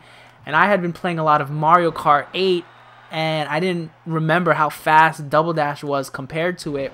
So he was winning a lot of the races, but towards the end, I started coming into second, and I think I even won first at one point. But, we played about an hour straight of Double Dash, and I'm like asking him questions about wrestling, and he's so down to earth. He's so cool, but word started getting out that he was there. So about an hour in, I turn around, and you just see this sea of people all holding like their fight sticks and all ready to play games with Xavier Woods because they all know he's a great, Street Fighter fan. And Brian, he's from the FGC community here in Buffalo. He was letting people know, like, yo, Xavier Woods, he's here. He's going to play people in games. Come out, bring your fight sticks. Because they all knew he played fighting games. So there was probably, when we walked in, there was probably like 4 people in the whole place. And then an hour in after he showed up, there was probably close to 30, 40 people that had showed up on a Sunday night. People just ran out just to come out. And he was like, all right, who wants to play some Street Fighter? And, I asked him, like, hey, would you mind? I brought my wrestling games. Would you mind? I know you love WrestleMania 2000 and No Mercy. Would you mind playing with me? He's like, yeah, well, let me play some Street Fighter first. I was like, oh, okay, cool. And I'm not a big Street Fighter player, so I kind of sat out the Street Fighter matches. But I kid you not. And this is how I knew he was legit. Because the up, up, down, down stuff. You watch him play games and stuff like this. But this is when I knew he was like a legit, down-to-earth person. He played every single person that asked for a match. And sometimes he played them like, best 2 out of 3. Sometimes he did salty runbacks. Sometimes he let them do salty runbacks. But he played with everyone. He played a set with every single person. Sometimes he did 2 out of 3 sets. And like a solid like 2.5 hours of just playing everyone who showed up to play Street Fighter. And it didn't matter if he won or lost, but like he was winning a good chunk of the matches. And there was some really good players who showed up, and they would get the victories, but he was holding his own, and everyone was really hype, and everyone was getting really into it and having fun, and he was taking pictures. If you asked to take a picture, he would take a picture with you. He was answering questions. It was really cool. So after that, they wanted to play Disc Jam. They wanted to play Disc Jam with him because they had a emulated Xbox in the front that had Disc Jam on it. And there was actually someone who went to Game On a lot that was a big Disc Jam player, and that's another one of his favorite games. And I was like, hey, would you mind real quick if we play WrestleMania 2000 or something? He's like, yeah, let's play. So I got to play WrestleMania 2000 with Xavier Woods, which was crazy to me. And I was kind of nervous because, I don't know, I was just like geeking out. I was just like nervous, like, oh my God, I'm playing WrestleMania 2000 with a wrestler. I never thought this would happen. Like, and he picked D'Lo Brown, and I picked Chris Jericho. But I shouldn't have picked Chris Jericho because I forgot, because I hadn't played WrestleMania 2000 at that point in a long time, and I kind of forgot that it's really easy to get to the rope break. So I was trying to win with the Lion Tamer. I was trying to be cute and win with the Lion Tamer, but he was very easily getting the rope break, so he was getting his comeback meter, and when I would get a special, he would run out the ring, and that was actually getting me kind of upset because my friends used to do that to me a lot when I was a kid. But I wasn't gonna like shit talk Xavier Woods, although looking back on it, he probably would have appreciated if I was giving him, you know, crap and trash talking him, because, you know, he kind of likes the trash talk. But he beat me with, like, I was chasing him from out of the ring and going back in the ring, sort of like how it is right now, right? And he suplexed me from the ropes into the inside, and then he just pinned me. And I think he did that because the match was already going on for like 10 minutes in game. It was a really long match, and I wanted to ask him for another one, but I didn't. I felt like I was holding him up, and you know, I got to play a whole hour of Double Dash with him, so I didn't want to hog him from everyone else, because I actually didn't expect all those people to show up. I just thought, you know, the people that were going to be there were going to be there, and I didn't expect all these people to show up, so I kind of felt okay with just playing with him once. I would love to run into him again to see if he remembers that, if he remembers me. I'm pretty sure he might. But, you know, he goes to so many different places. But I took pictures with him, and then at the end of the night, and he stayed, and they kept it open because usually the place on Sunday closes early, and we stayed all the way to midnight. They kept it open for him, and he took pictures. He put it like on his Instagram feed. You know, he did like a shout out for Game On, and he was very gracious. You know, they didn't really ask, you know, kind of ask him to do all that. He was just kind of offering it, you know, and it was also like cross promotion too for his, you know, his stuff, his up down stuff. So he was really, really cool. But, you know, I could have taken him. in WrestleMania. I think I was a little bit nervous. I think I was a little intimidated by the crowd and what was going on. But I'm waiting for my rematch. I'm patiently waiting for my rematch. So yeah, AJ Styles. I bet that AJ Styles will be unstoppable at both No Mercy and Virtual Wrestling 2. I wouldn't be surprised. I have a feeling that if I were to play AJ Styles, he'd probably be one of the toughest people I ever played in the game. You know, I always thought I had this one friend growing up. I always thought he was my rival in the games because I would beat everyone else. No matter who I played, I would beat. But, you know, he was my best friend growing up, and me and him, it would always go back and forth. He was always better than me in No Mercy. He would always win slightly more in No Mercy, and I would always win slightly more in Virtual Pro Wrestling 2, but we were pretty much the same level. So that was my rival. But so I feel like if I were to play AJ Styles, I would probably get that wave of nostalgia again, that challenge again, because I would put any money that AJ Styles is probably really good at No Mercy and Virtual Pro Wrestling 2. Because he always finds an opportunity to talk about those games. And, you know, AJ Styles, I've read a lot of interviews and listened to him talk about games. He loves classic games, you know, he loves legacy games. I don't think he gravitates to a lot of the modern era stuff. You know, he probably still prefers Street Fighter 2 over Street Fighter 4. So I wouldn't be surprised if, you know, if he does have time to play games, he probably still fires up Virtual Pro Wrestling 2. I mean, in that video that I alluded to in my video when I made of him in Virtual Pro Wrestling 2, where he's giving that tour, that video was uploaded in 2006.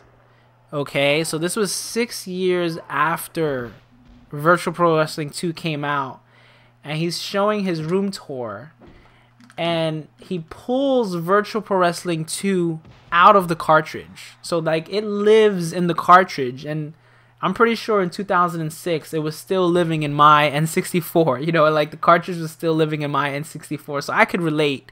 So that's how you know he's probably really serious about that game, really into that game, and probably even why he retweeted it, because it probably does hold a special place in his, you know, list of favorite games. So usually when, you know, you have a favorite game, you're really good at it, right? So that's one of my goals for my channel. I want to one day play AJ Styles in Virtual Pro Wrestling 2. I tweeted about it. I don't know if he saw that tweet, because I tweeted it shortly after he retweeted me. I gotta lose this match, by the way, just so you know, heads up. So I don't know if you ever saw that match, but if I ever get the opportunity to meet him in person or maybe communicate with him again via social media, I would love to maybe one day set something up. You know, Xavier Woods, he hasn't come back to Buffalo since that time. It was actually really interesting because right when he came, it was right before the draft. So he was actually there for a Raw. And then the draft would happen and he got pushed to SmackDown.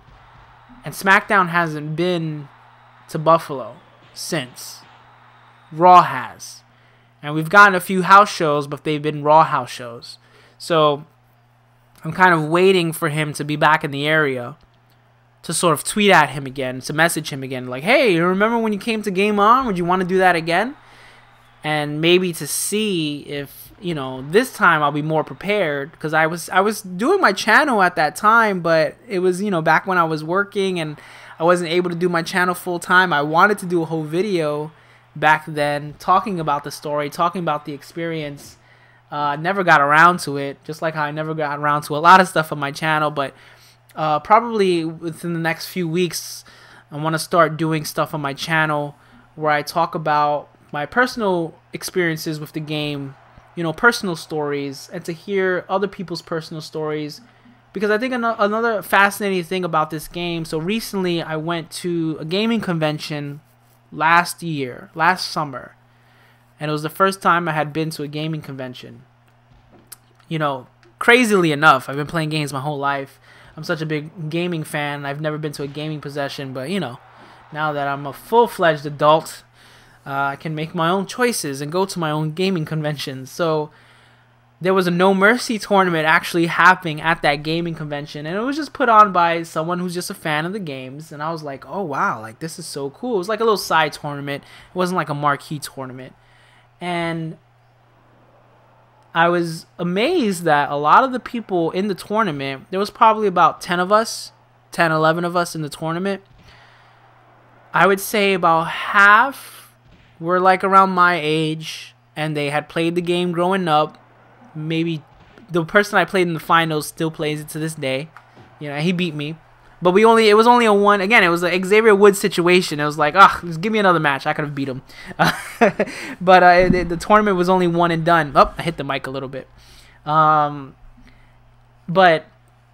the other half of the people, I mean, the person who ran the tournament, he told me he had just started playing No Mercy in 2015. And there were some other people in the tournament that sort of said the same thing. Like, oh yeah, I just discovered this game 2 years ago. I just discovered this game 3 years ago, 4 years ago, this year. I think one person even said this year I discovered the game. So that was very fascinating to me, because I kind of like to think that, you know, I get stuck in this mindset that only people who grew up with an N64 know about these wrestling games. And if they didn't grow up with an N64, they probably all laugh at these games. And, you know, when people say it's the best wrestling game of all time, they're like, ugh, No Mercy's overrated, whatever. It's so slow, it's so ugly. But that's obviously not the case, especially because when I do my channel, there's a lot of people who tell me about these games, and they're just now getting into these games, or they recently got into the games. So these games are always still attracting new people to it. So I like to hear that. So I think that's fascinating. So what I want to do for my channel is I want to tell my own personal stories around these games, because I actually have a lot. I actually have a lot of stories around these games, because these Aki games really have meant a lot to me in the 18 years, 19 years almost now that they've been around.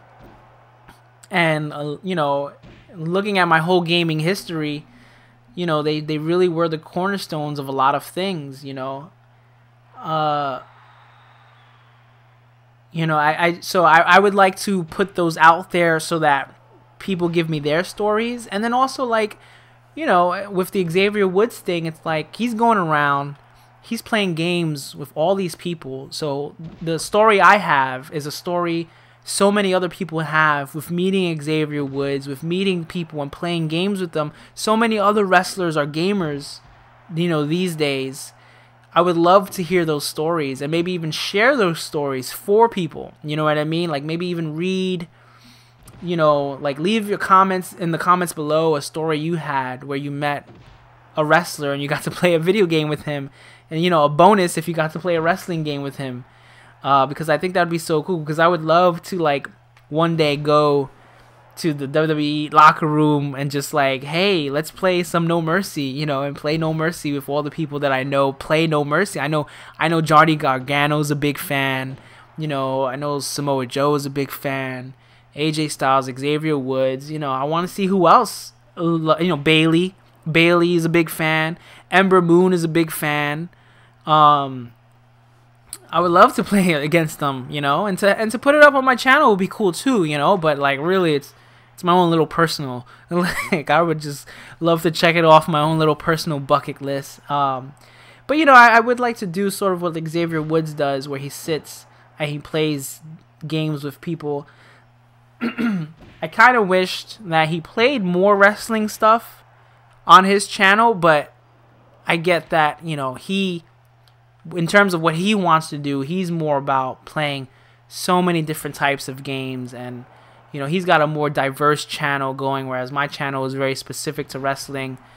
So maybe I could be that outlet in a couple of years. I could be that outlet. Maybe I'll get big enough where I would be able to attract wrestlers to play wrestling games with me.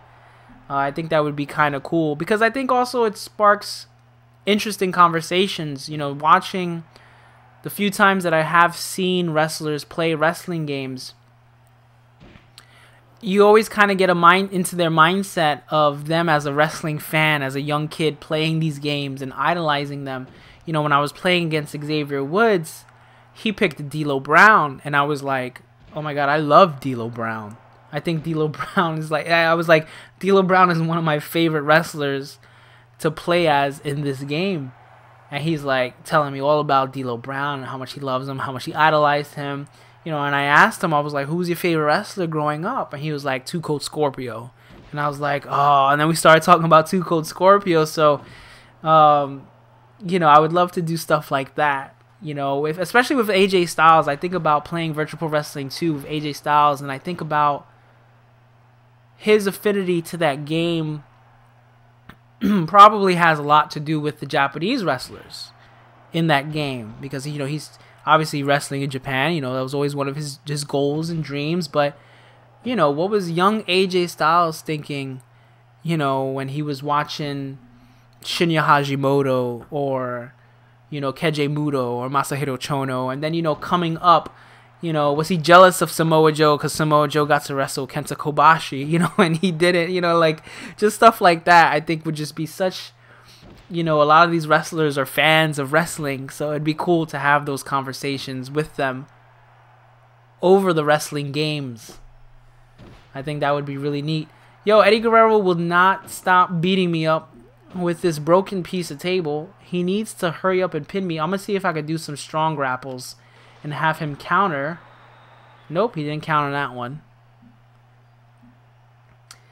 You know, it's always tough when you have to lose a hardcore match. Like, there we go. Hold down the control stick. I should have just been doing that instead of blabbering. Just blabbering on and on about Xavier Woods and AJ Styles. Alright, let me get back to business. So yeah, that's on my bucket list. I should do a video, wrestling game bucket list. I have a lot, actually. I have a lot of bucket lists. I want to interview a developer from Aki.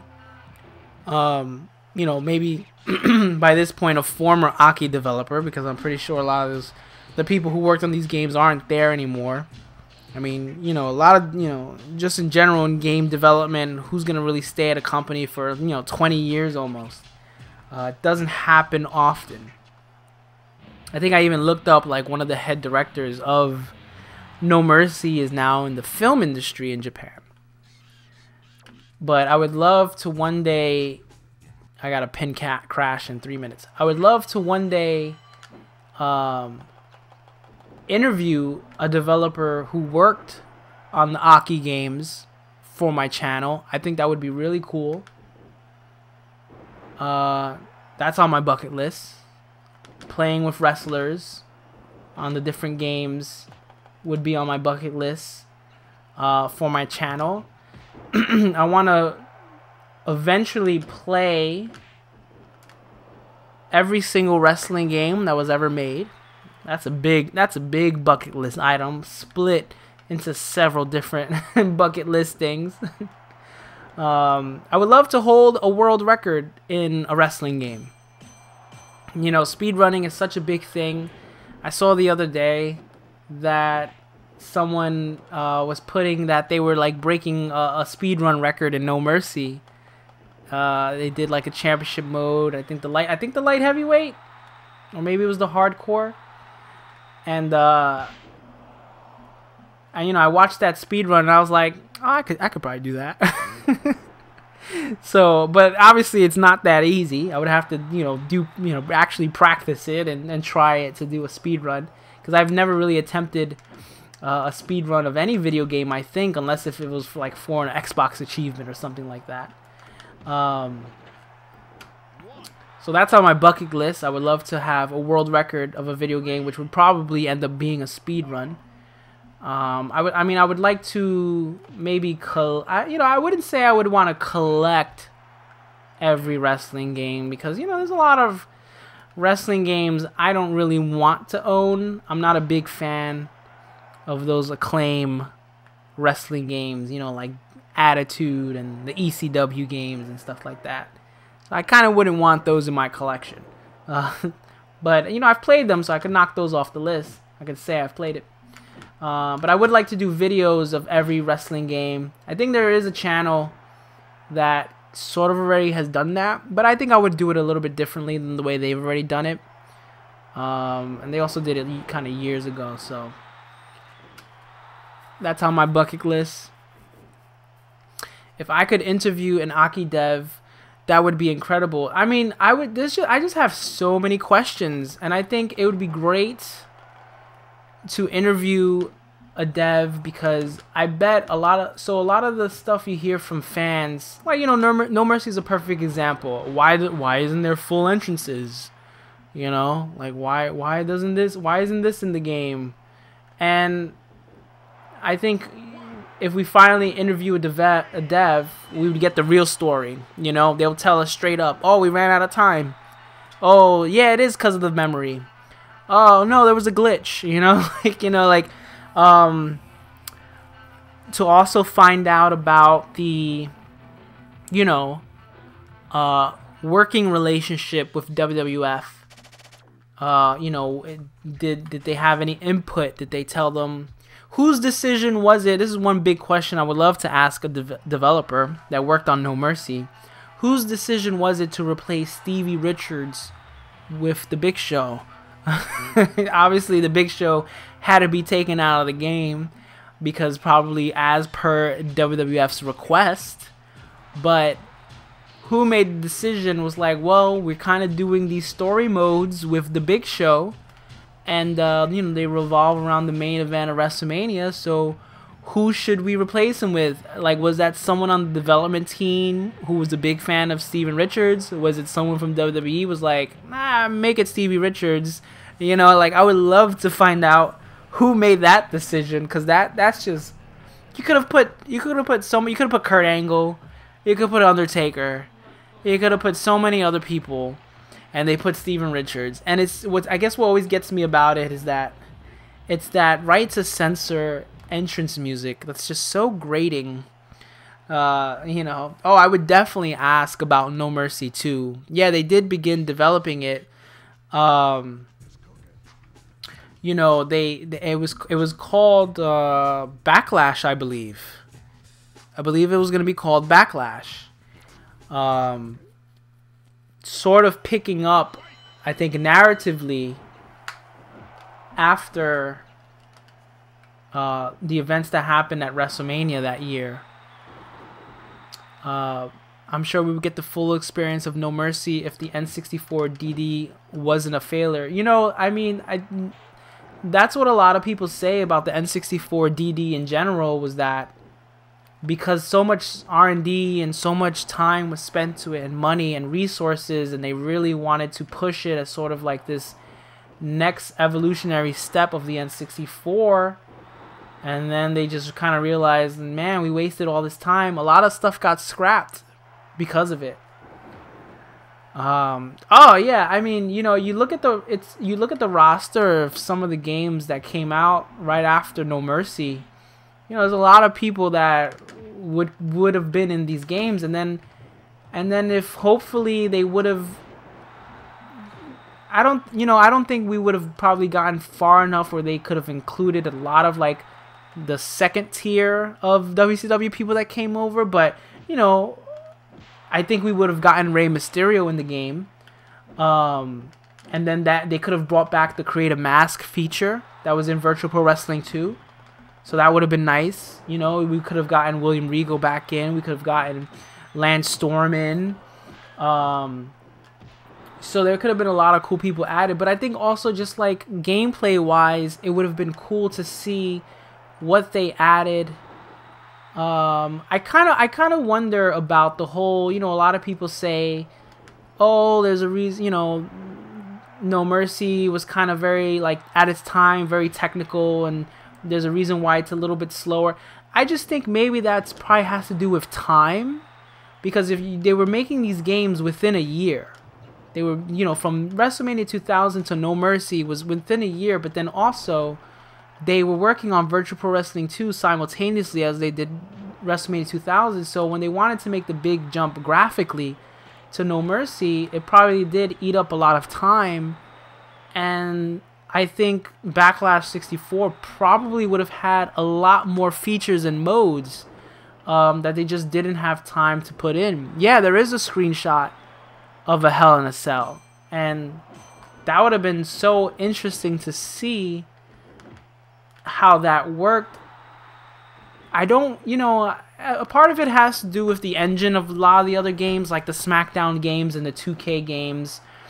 But I don't like how the Hell in a Cell match types work in a lot of games. I don't think I've really ever played a Hell in a Cell match in a lot of those games that have had Hell in a Cell and been completely satisfied.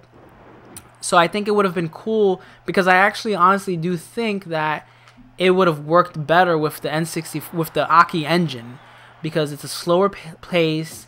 Climbing up the cage is a lot more realistic, and then they based it off of like your stamina, you know, because even when you're climbing the cage in No Mercy and WrestleMania 2000, your spirit meter goes down. So you could have had that aspect of trying to get to the top of the cage, and you can only really get to the top of the cage if you have a high spirit meter. It would have been cool to see if they would have been able to like do the breakaway with the cage, if they would have done it the same way, like how they kind of do the tables. I mean, if you would have been able to set up your own table. I mean, there's hacks where you can set up your own tables that people have done with Game Genie, you know, Game Shark or whatever. It would have been interesting to see what they would have been able to squeeze out of the Aki engine. I just don't know why THQ went with Ukes. That's another thing I would ask a developer, like, so why did they choose Ukes over you guys? Didn't they know that you guys were making the better wrestling games? Whose decision was that? Whose decision was to go with them instead of you? You know, or was it something that you guys wanted to move away from? Did you guys not want to work, you know, with that company anymore? There was also rumors that that Def Jam Vendetta was actually built off of the engine they were using to make another WCW game. So at the time, who had it? Was it Acclaim or Activision? I think Activision might have had... They made Mayhem, I believe. They published Mayhem. And I think word on the street was that they were going to get Aki back because of the poor reviews of Mayhem. They were going to get Aki back to make another WCW game. And they were actually beginning to develop it for the PS2. And there's even like screenshots, I think, out there of like advertisements for it. You know, like, oh, they are now currently developing a new WCW game from the people who brought you Revenge, and it's gonna come to the PS2 and Xbox and GameCube. But obviously WCW folded, so that project was scrapped, and then that's how we got Def Jam. Because they just basically reused the engine that they were adapting for the WCW game to make Def Jam. Because, you know, and I haven't played Def Jam, but a lot of people say, they're like, yeah, it's like No Mercy, but it's like a fighting game kind of mix of No Mercy, but it's like the same thing, and it makes sense because it's Aki. So they obviously had to adapt it for the Def Jam game, but we could have even gotten another WCW game from Aki, because that's also, I kind of want to do that for my channel too, because there's a lot of, well, there's not a whole lot of information out there, but there is information out there about what could have been. And again, it would be nice to hear from a developer behind the scenes, all the stuff that, you know, was in the works or was probably happening, because there's a lot that goes into game development, and especially like looking at these games being developed as quickly as they were being developed, makes you wonder what was cut out and what was, you know, left behind because of that. Yeah, you know, WCW versus the World was the first licensed Aki game, wrestling game, I think. Was there something? I don't know. I don't think there was anything before. I think it was WCW versus the World, and then everything else would be on the N64. And again, it's like, well, why was there this random PS1 game when very clearly that engine? Oh, well, maybe that's what it was. Maybe they were like, yeah, well, let's make this game for the PS1, and then they realized, oh, this doesn't work so well on the, you know, PS1, let's go to the N64. It'll probably be better off there, because the N64 was better at handling 3D environments than the PlayStation was. And obviously that's what works so well. And see, that's why I never could, after, you know, No Mercy, I tried getting in to SmackDown. You know, I played, you know, the SmackDown games on the PlayStation, and I just couldn't get into them. And I think a lot of it had to do was because the PlayStation 1 just wasn't great at 3D games. As it wasn't as great as 3D games as the N64 was. So that's why you had like these arcadey kind of wrestling games, because that's the only thing the PS1 was capable of doing. But the load times were so long, and you know, the wrestler models just didn't look that attractive, you know. And but you know, looking at the visuals for Def Jam Vendetta, I think that making a, you know, WCW NW Revenge 2 kind of game would have probably worked a lot better on the PlayStation 2, because by that point, you know, with gaming technology, it was a lot better at handling 3D graphics and 3D environments. So it would have probably been awesome. I mean, you know, you look at it's not made by Aki, but you look at the King of Colosseum games, and I think that's sort of the closest to imagining what an Aki game would have looked like, which is fascinating, because you know, the WWE games went in such a different direction for what the King of Colosseum games were doing, and I just feel like that was the perfect template to continue on with the wrestling games. Yeah, their first name was the Man Breeze. What a weird name. The Man Breeze. But then again, I don't really understand Sin Sophia either, so Aki makes sense because it's based off of where they were located. But the Man Breeze. It's talking about the man farting? That's what I think of when I hear the Man Breeze. You know, someone a passing wind. Oh man. But yeah, a lot of what could have been, just like real wrestling, a lot of what could have been, but that happens, you know. That's the fascinating thing about game development, which is why I think it would be cool to interview a developer. Hey, thanks for stopping by, excuse me, I'm having trouble pronouncing it. Saitama, Shadow, thanks for stopping by. You can have a live Twitch notification come up on your videos when live if you don't use it already. I think I have that. Let me hop over to my channel and make sure it's doing that. Let me go to my channel.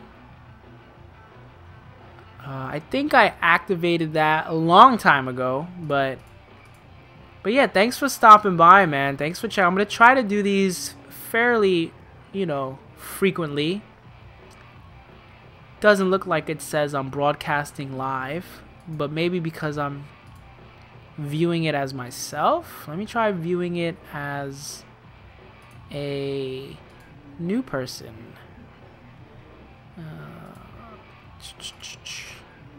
Let me check that out, because if it's not doing that, I'll have to fix it for the next time. But yeah, I appreciate anyone stopping by. I mean, it's getting late over here too. What time is it over here? Oh, it's 10:23. Not bad. Not bad. It does not say I'm streaming live on my channel. Alright, well, I'm going to have to fix that for the next time. Thanks for reminding me about that. I thought I had it set up, but you know, it's all a work in progress. Learning on the go. Now that I'm doing this full time, I get to learn all the nitty gritty stuff. There's TAKA, another one of my favorite light heavyweights to play. I was kind of cheating a little bit because I did a let's play with TAKA. Should have probably chosen someone else, but I just love playing as TAKA so much. I don't play with him a lot in Virtual Pro Wrestling 2 for some reason though. I only play with him a lot when I play No Mercy. But who should I be? Who should I be for light heavyweights that I didn't do a let's play for?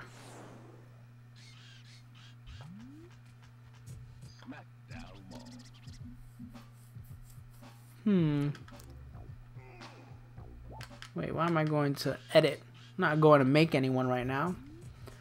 Who should I be? I'll let this light heavyweight run. I'll do one more light heavyweight run and then I'll call it a night myself. So I have to lose the first match and then lose the fourth match. You'd think I would have this stuff memorized by now. I could do Jericho. He's light heavyweight. I did Matt Hardy. Could do Guerrero. Could do Malenko, but I did a let's play with Malenko. I did X-Pac. Technically, I could do Funaki, even though he's just like TAKA. I did Crash. Who can I do? Let me see. What creative wrestlers do I have? Option. No, not options. SmackDown. Was Jeff a light heavyweight champion? I want to say he was. He probably won it for like a week. Let's look it up. Let's look it up. That sounds right. Cause he was like, he's a Grand Slam champion, right? So he had to have been a light heavyweight champion. Let me look. I'm gonna look it up right now. The beauty of Wikipedia. Yes, he was. Alright, I'll do Jeff Hardy then. I'll do Jeff Hardy. Because I don't think I did I didn't do a light heavyweight let's play with Jeff Hardy.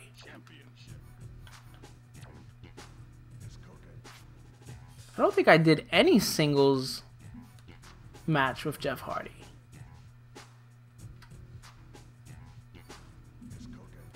I don't know if I like these outfits. I guess I'll go with regular black.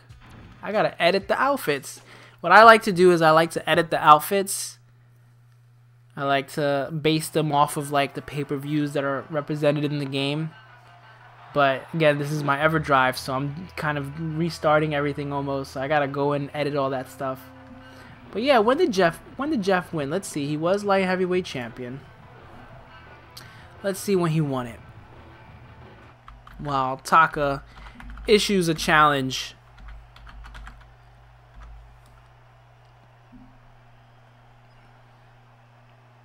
Oh, wow. Okay, so he won it in June 2001, post No Mercy. It's either pre No Mercy or post No Mercy. He held it for 20 days. He defeated Jerry Lynn. Wow, I gotta make Jerry Lynn. I love Jerry Lynn. Jerry Lynn's, oh, that's who I need to make. I need to make Jerry Lynn and do a light heavyweight run. I could probably make Jerry Lynn really quick too. I don't know if I remember all of... I had a Jerry Lynn call back in the day. I remember making Jerry Lynn. I gave him the original tights, made him black and yellow, gave him white wristbands, long blonde hair, goatee. What boots did he wear? Oh man, I don't remember. See, I don't remember the boots he had. I gotta make Jerry Lynn. Jeff Hardy lost it to X-Pac. So X-Pac's first reign was from defeating Jerry Lynn. I mean, from X-Pac, from Jeff Hardy. And I did an X-Pac Let's Play, so I should have remembered that he beat Jeff Hardy. And then X-Pac unified the Cruiserweight Championship. So yeah, he won it on an episode of SmackDown. I gotta go watch that, because I don't remember that. I don't remember him beating Jerry Lynn. Now I gotta go watch him beat Jerry Lynn for the title.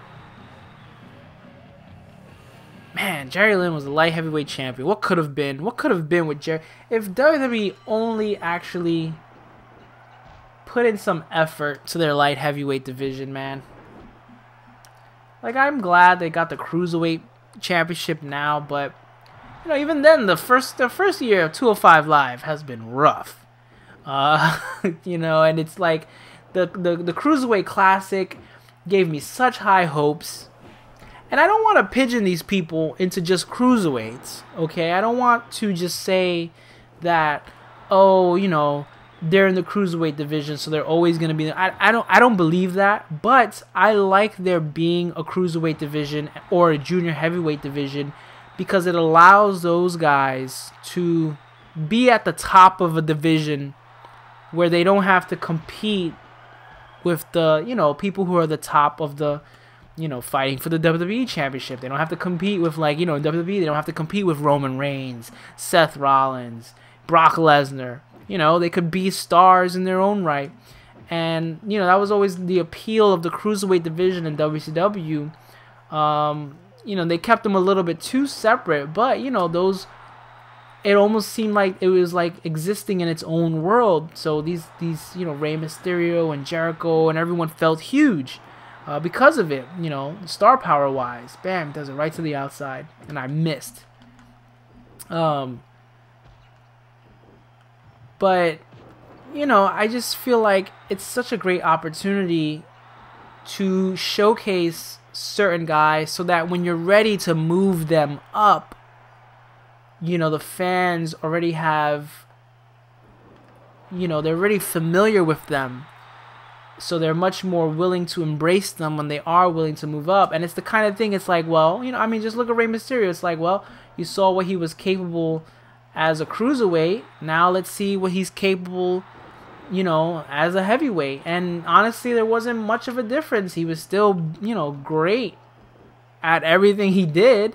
He just adapted his style, you know. And you look at Eddie Guerrero, you look at Chris Benoit, you look at, you know, Chris Jericho, all these people. Even some of the WWF light heavyweight champions. I mean, Jeff Hardy now. Even though I just remembered him, but, you know, Jeff Hardy, Matt Hardy. You know, all these guys who can easily transcend being under the light heavyweight moniker. I mean, and also, like, you know, technically, wouldn't AJ Styles be considered sort of a light heavyweight? I mean, I know now they're going with the 205 weight class, but back in WCW, the cruiserweight, I believe, was at 225, and I think Japan, for New Japan, their junior heavyweight weight limit is 230, or no, maybe it's 220. So 205 is really light, is what I'm saying. Like, they're really, like, pushing it, I think, for some people to be 205. And honestly, looking at some of those guys, I'm like, there's no way you're 205. You got to be at least 215, 220.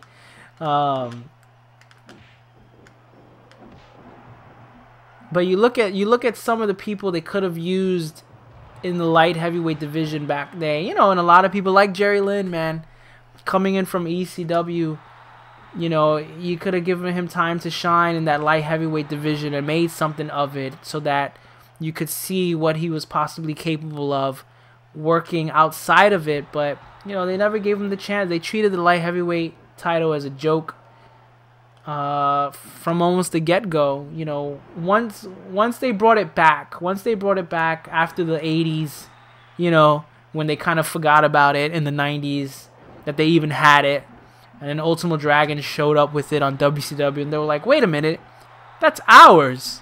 And then they remembered that they had it.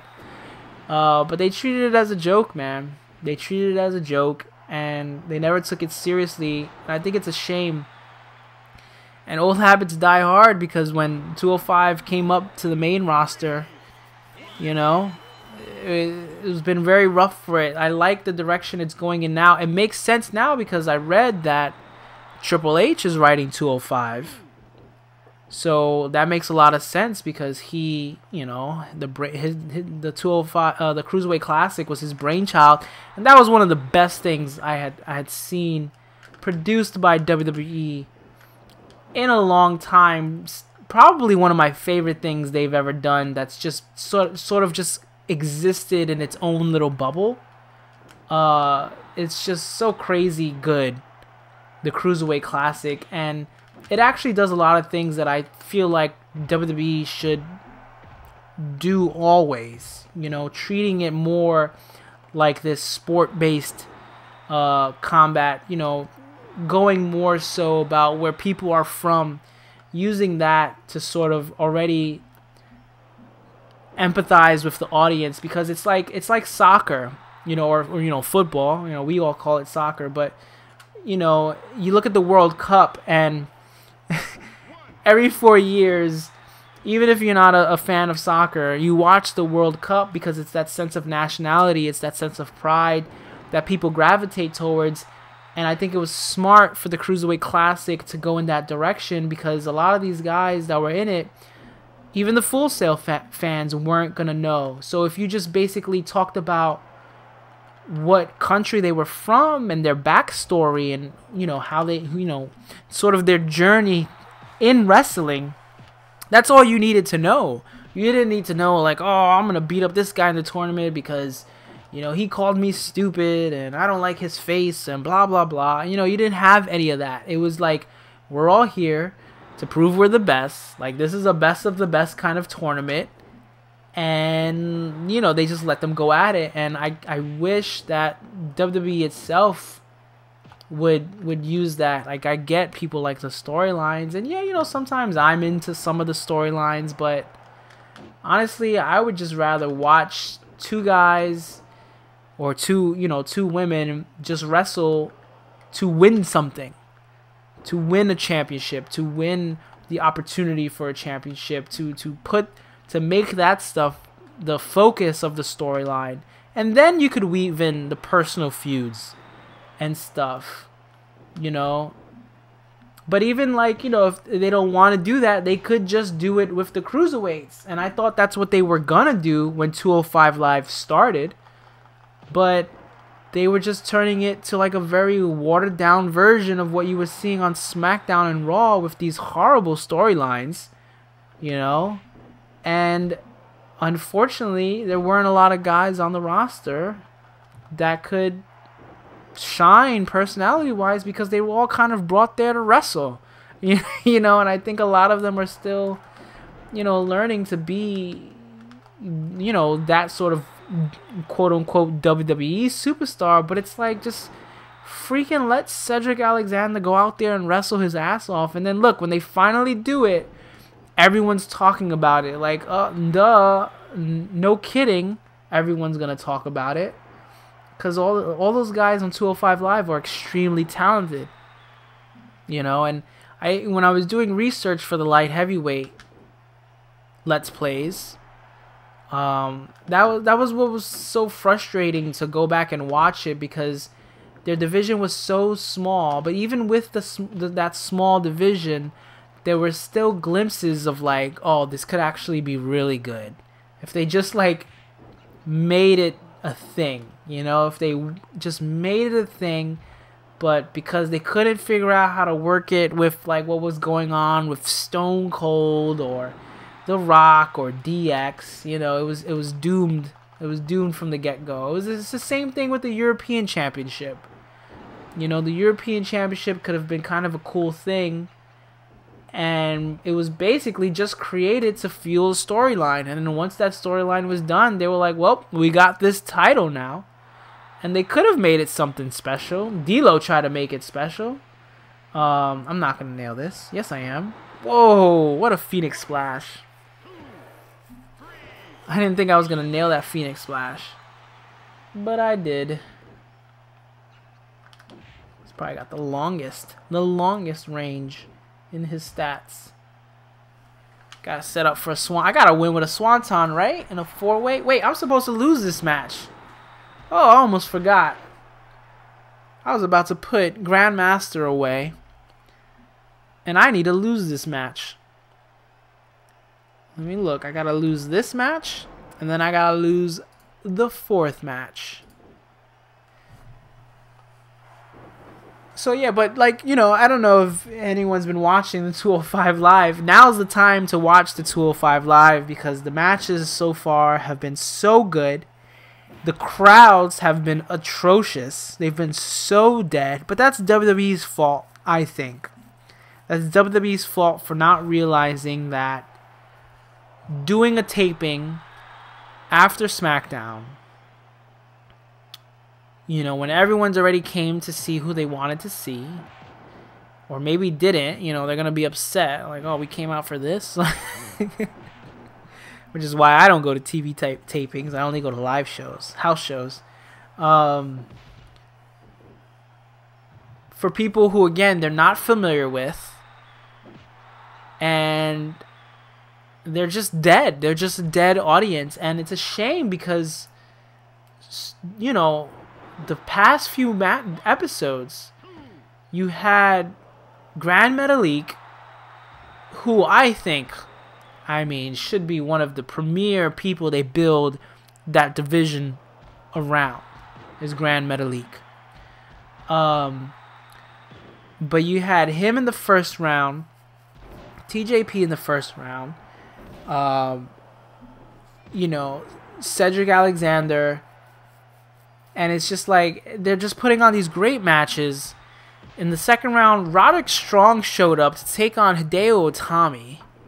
And at first I was like, are they bringing in Roderick Strong just to have him lose in the first round? Like, that's not, because I thought Itami was going to win.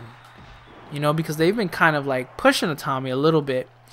You know, oh, respect me, and I love Itami. But they had this amazing match, and the crowd finally woke up at the end.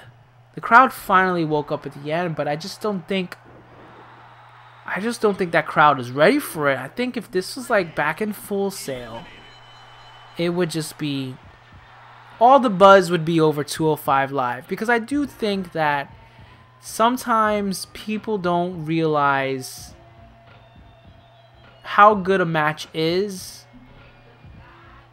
with unless that crowd element is there. You know, you look at, you know, perfect example is like Hogan and The Rock. You know, they're not cruiserweights, they're not light heavyweights. But you look at Hogan and The Rock, you watch that match, you turn the volume off. It's an okay match, you know? It's a decent match. It's nothing new. It's nothing you haven't seen before. It's classic Hogan, it's classic Rock. You know, they tell a very fine story. But you turn that volume on, match is completely different. Match is a great match. Match is like, you know, a match that you love. And a lot of it has to do because of that energy. Because then you see the wrestlers are feeding off of that energy. They're not just doing spots. They're not just doing moves to nothing. And I think that's what is sort of hurting 205 Live, is like, they're doing some good stuff, and everyone's just sitting on their hands. So to maybe the, you know, not uneducated, but maybe to the person who's unaware of what they're watching, they see that and they're like, well, I guess I don't have to pay attention either, because the crowd doesn't seem like they're into it, so why should I be into it? You know? I don't know. I think they should have just kept it at Full Sail. They should have kept it competitive. They should have really made it like, you know, to win the championship is like, you know, you have to be a really great. I mean, I thought when they put the title on Amore, I was like, they're trying to kill this show. That's what I thought. A lot of people were saying, there was a lot of reports that, you know, they actually think Amore is going to help the division and stuff like that. But, like, come on. You're going to put the title on Amore. You got Kalisto there. You got Neville. I mean, Neville was bringing that thing back. Neville was bringing that thing back. And I think he was just getting met with roadblocks. But when Neville showed up, he made it all interesting. And they wanted to go with Amore over Neville? Come on. Who made that decision? You know, like, do they not watch Neville? Like, Neville has personality. Yeah, okay, it's not Enzo Amore personality, but you know what? Enzo Amore personality is not that great, apparently, because of all the stuff his personality got him into. So, at the end of the day, whose personality would you rather have represent your brand? And I think Neville was just this great, unstoppable heel that didn't have to cheat because he was so good. But every now and then when he met his match, he would cheat. And that's what made him an even better heel. That's what made him engaging to watch, because it's like you knew you were going to get a great match off of Neville because Neville's great. But then when you saw him get pushed to his edge and he would cheat, that's when you knew that whoever he was facing was really good and worth paying attention to. So,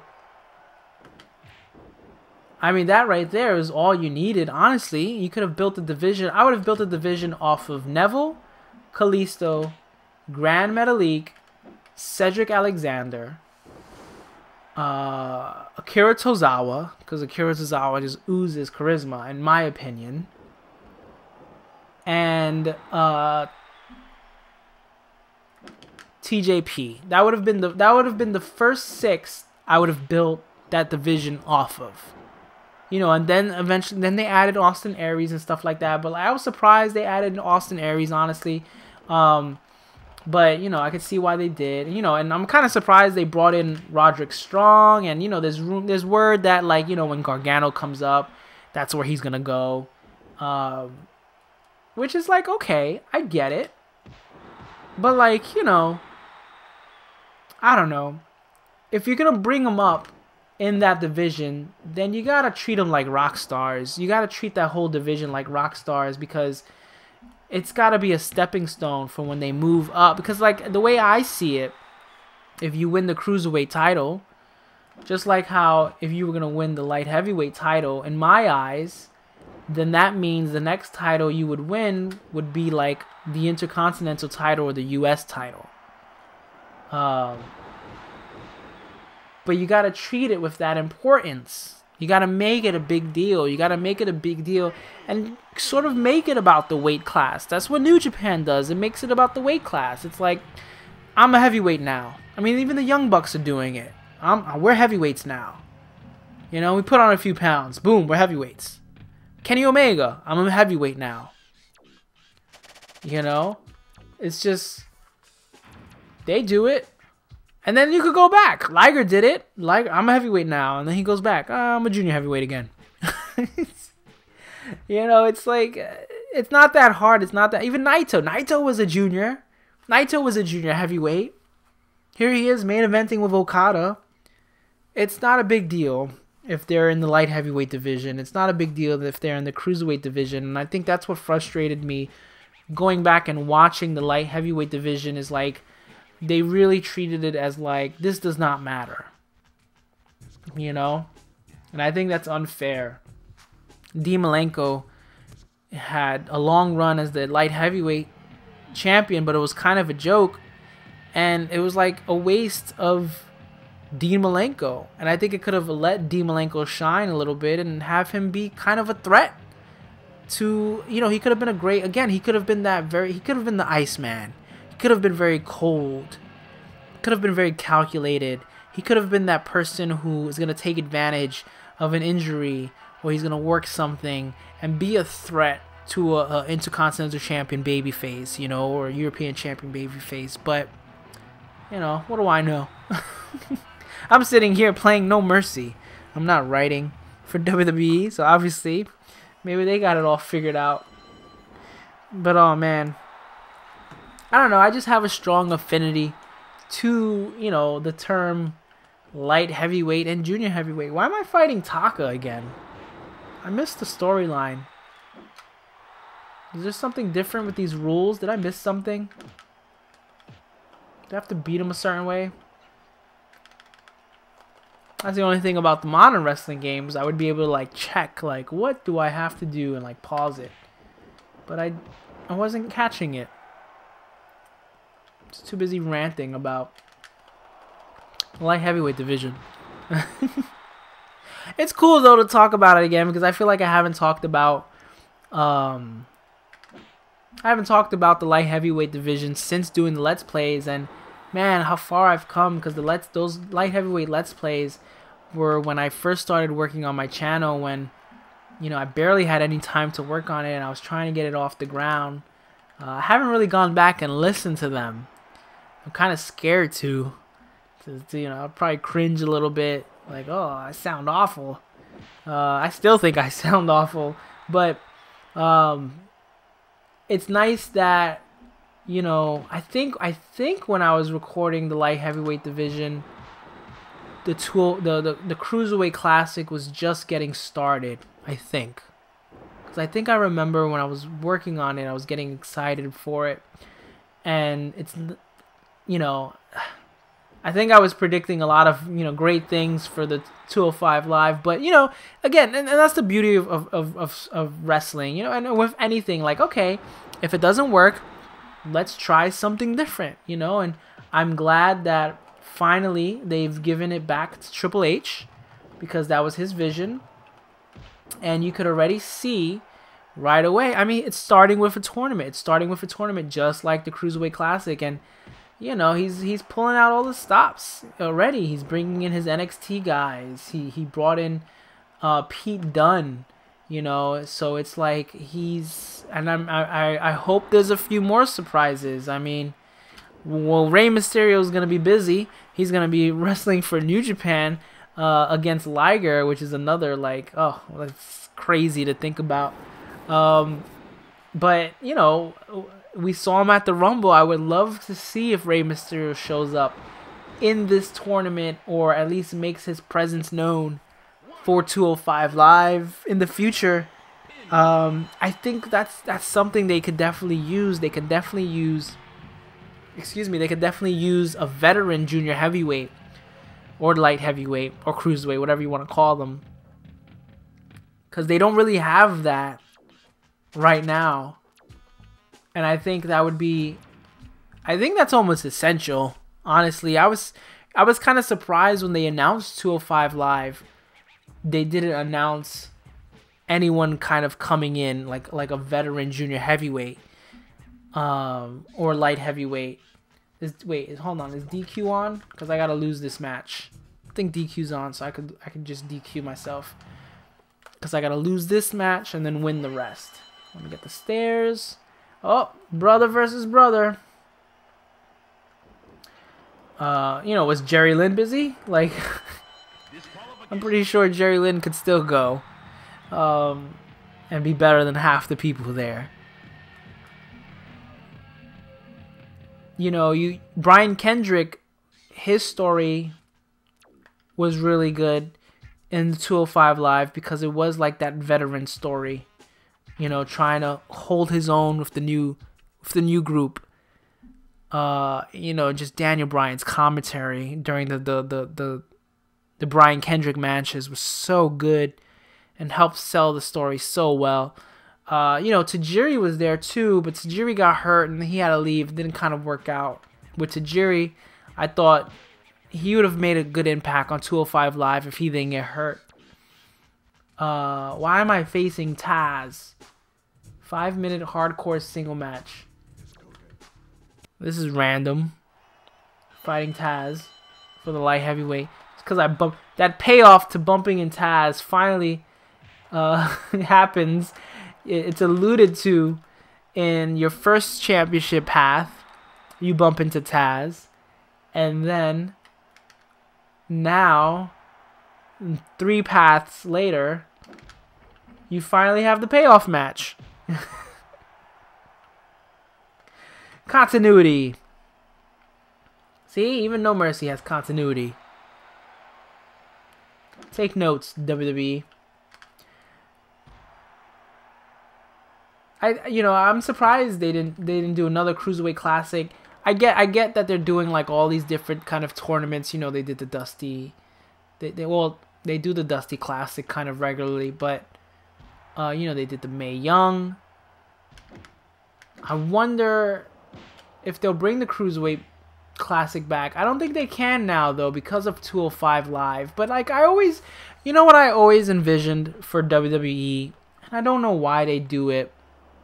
But again, going back to like that World Cup thing, it'd be kind of cool if like every few years, like let's say every 4 years, like you do like a World Cup of wrestling. You know, I always loved the J Cup back in the day because I always thought it was so cool how it was all these different junior heavyweights from all these different promotions. Like that was such a fascinating concept to me, and especially you look at those first 2 J Cups and it's just a who's who of junior heavyweights. It's just amazing. Even to this day, it's amazing. And that's the vibe I got with the Cruiserweight Classic. And it's like, I wish they did stuff like this more often. I wish they did like a World Cup every 4 years and they invite the best of the best in the world, and it's just based on wrestling. You know, it's just based on putting on great matches and seeing who's going to be declared the best of the best. It's actually how I envision they could rebrand King of the Ring. There's actually 2 ways I feel like they could rebrand King of the Ring. They could do like a best of the best kind of tournament that happens every couple of years. Or they could do, basically steal how they do the G1 Climax, which they should have stolen a long time ago. But like, how cool would it be to do the Cruiserweight Classic every 4 years? You know, because like, yeah, you got 205 Live, but it would be great to see every few years who these other junior heavyweights are, who these other cruiserweights are all over the world that we'll probably never get to see again in WWE. I mean, you know, realistically, are we ever going to see Kota Ibushi again in WWE? Are we going to see Zack Sabre Jr. again in WWE?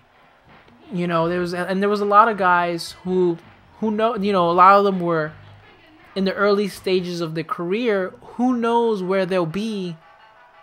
You know, if you're doing the Cruiserweight Classic every 4 years, who knows where they'll be the next time the Cruiserweight Classic rolls around. Maybe that guy who lost in the first round, who was from Brazil, who danced, is all of a sudden the hottest thing in wrestling 4 years later, and he comes back to the Cruiserweight Classic. You know what I mean? I mean, it's just like, imagine the stars, that the people that they couldn't get. You know, I think there was talks of getting Dragon Lee in that first Cruiserweight Classic. Imagine if they were able to get Dragon Lee eventually. You know, it's just, how cool would it be for them to do that? You know, even with the heavyweights, I always wish, just for like one night or 2 nights or whatever, like they just make it a thing and they just invite people from all over the world and have like these freelancers come in who are like established big name stars who come in, and maybe even getting someone from a rival promotion and work out some deal. I know it's always going to be like, oh, they don't want the people who come in to win. But like, work out some sort of deal with, maybe you have them go into the finals or something, you know? It's like in the G1 where they invite people from other promotions. You know, you had Akiyama in the G1 that one year, and Takayama, and, you know, Kawada was in the G1 one year, and Tenryu back in the day. Like, it's just like, you know, have them go far, have them go to the finals or semifinals, you know, and have them get their spotlight because they are a big deal. You know, and that's why it made sense that Kota Ibushi and Zack Sabre Jr. went as far as they did, because they're big deals, you know, and they were both my predictions to make it to the end, because I thought the Cruiserweight Classic was a one and done thing. Like, I thought it really was like, oh, we're never going to see these people again in WWE. And then, you know, obviously it was a stepping stone to, you know, reintroduce the Cruiserweight division, and, you know, they had the title and everything like that, and they kept a lot of the guys, offered them contracts. But I was of the belief that it was going to be like a sort of like a best of the best tournament. So you had to have had Kota Ibushi and Zack Sabre Jr., or at least Kota Ibushi and Grand Metalik. That was my backup. But I was still happy with the way the tournament went down. I don't hate it on TJP as much as other people do. I like TJP. I'm not going to lie. But I think if there is an opportunity to do something like that, I think the opportunity lies with the Cruiserweight. Because again, it's like, again, I think a lot of people's expectations when they hear the term Cruiserweight, they think of a certain style. So automatically they're just thinking about the wrestling, you know? Even the casual person is like, oh, Cruiserweights, yeah. They probably do flips and stuff. So that's what they're going to be looking for. They're just going to be looking for wrestling. They don't need to be impressed with people's storylines or characters or things like that. I mean, that's just an added bonus. That's just an added bonus when you have those people. But I think that would still be the best format for today, for, you know, Cruiserweight. You know, I am of the belief that they probably should have called it light heavyweight, but then again, they don't call their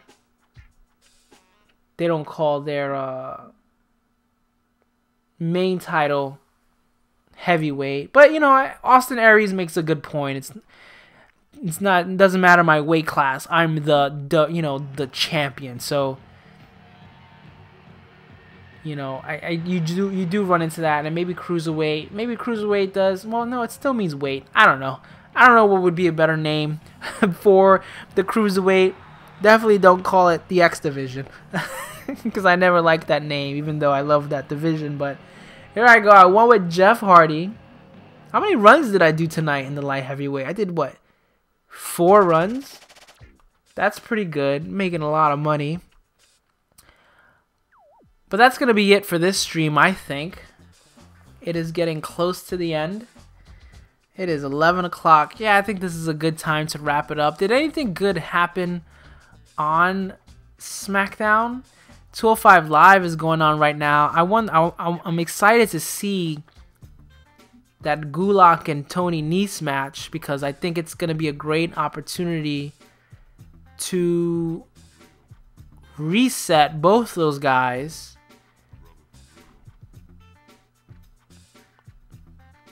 But let's see. I gotta avoid spoilers, but I want to see what happened on SmackDown. I wasn't really paying attention to SmackDown while I was doing this stream. Let me just check real quick, just the results, and then I'll go and I'll watch. I'll pick and choose. I can't sit through the full episodes of Raw and SmackDown. I just gotta watch the clips.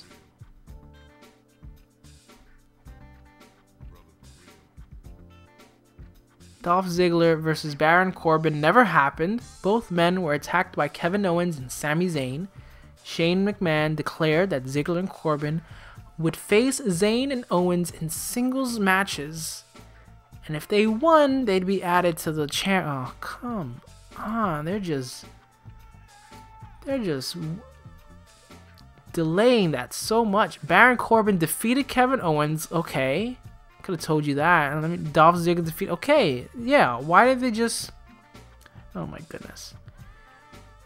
At Fastlane, it'll now be Styles against Owens, Zayn, Corbin, and Ziggler. So basically, Elimination Chamber without the Elimination Chamber.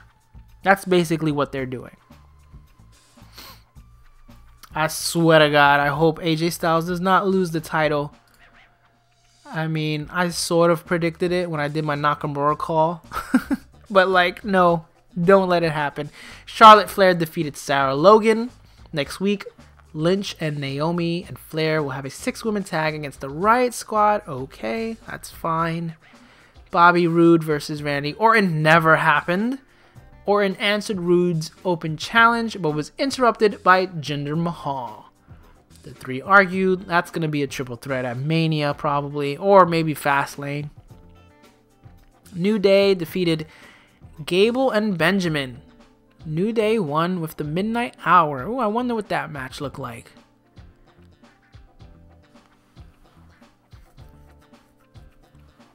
Alright, so not really anything happened. They're just treading water till Fastlane. This is why they need to do my ranking system. What's my ranking system, you say? I'll have to talk about that next time because I am pretty tired. But I thank you everyone who stopped by and watched. It says I have 3 viewers here, so if you're still here watching me, thank you. Thanks for stopping by. And I will try to stream again. I'm aiming to stream again on Thursday, so I'll be back Thursday. But yeah, until then, check out my YouTube channel if you're not already a subscriber. I'm going to probably post this up on my YouTube channel anyway to show my YouTube subscribers that I'm keeping my word. I am trying to stream more. So until next time, everyone, keep watching all the wrestling. You know what to do. Go Cruiserweights. Go light heavyweights. That was the theme of this stream. Hooray for the light heavyweights. Hooray for the cruiserweights. Alright, I'm probably going to go watch 205 live. Take it easy, everyone. Have a good night. Have a good day if you're watching this later on. But I'm Be Better Gamer. Thank you again for watching. Keep watching all the wrestling.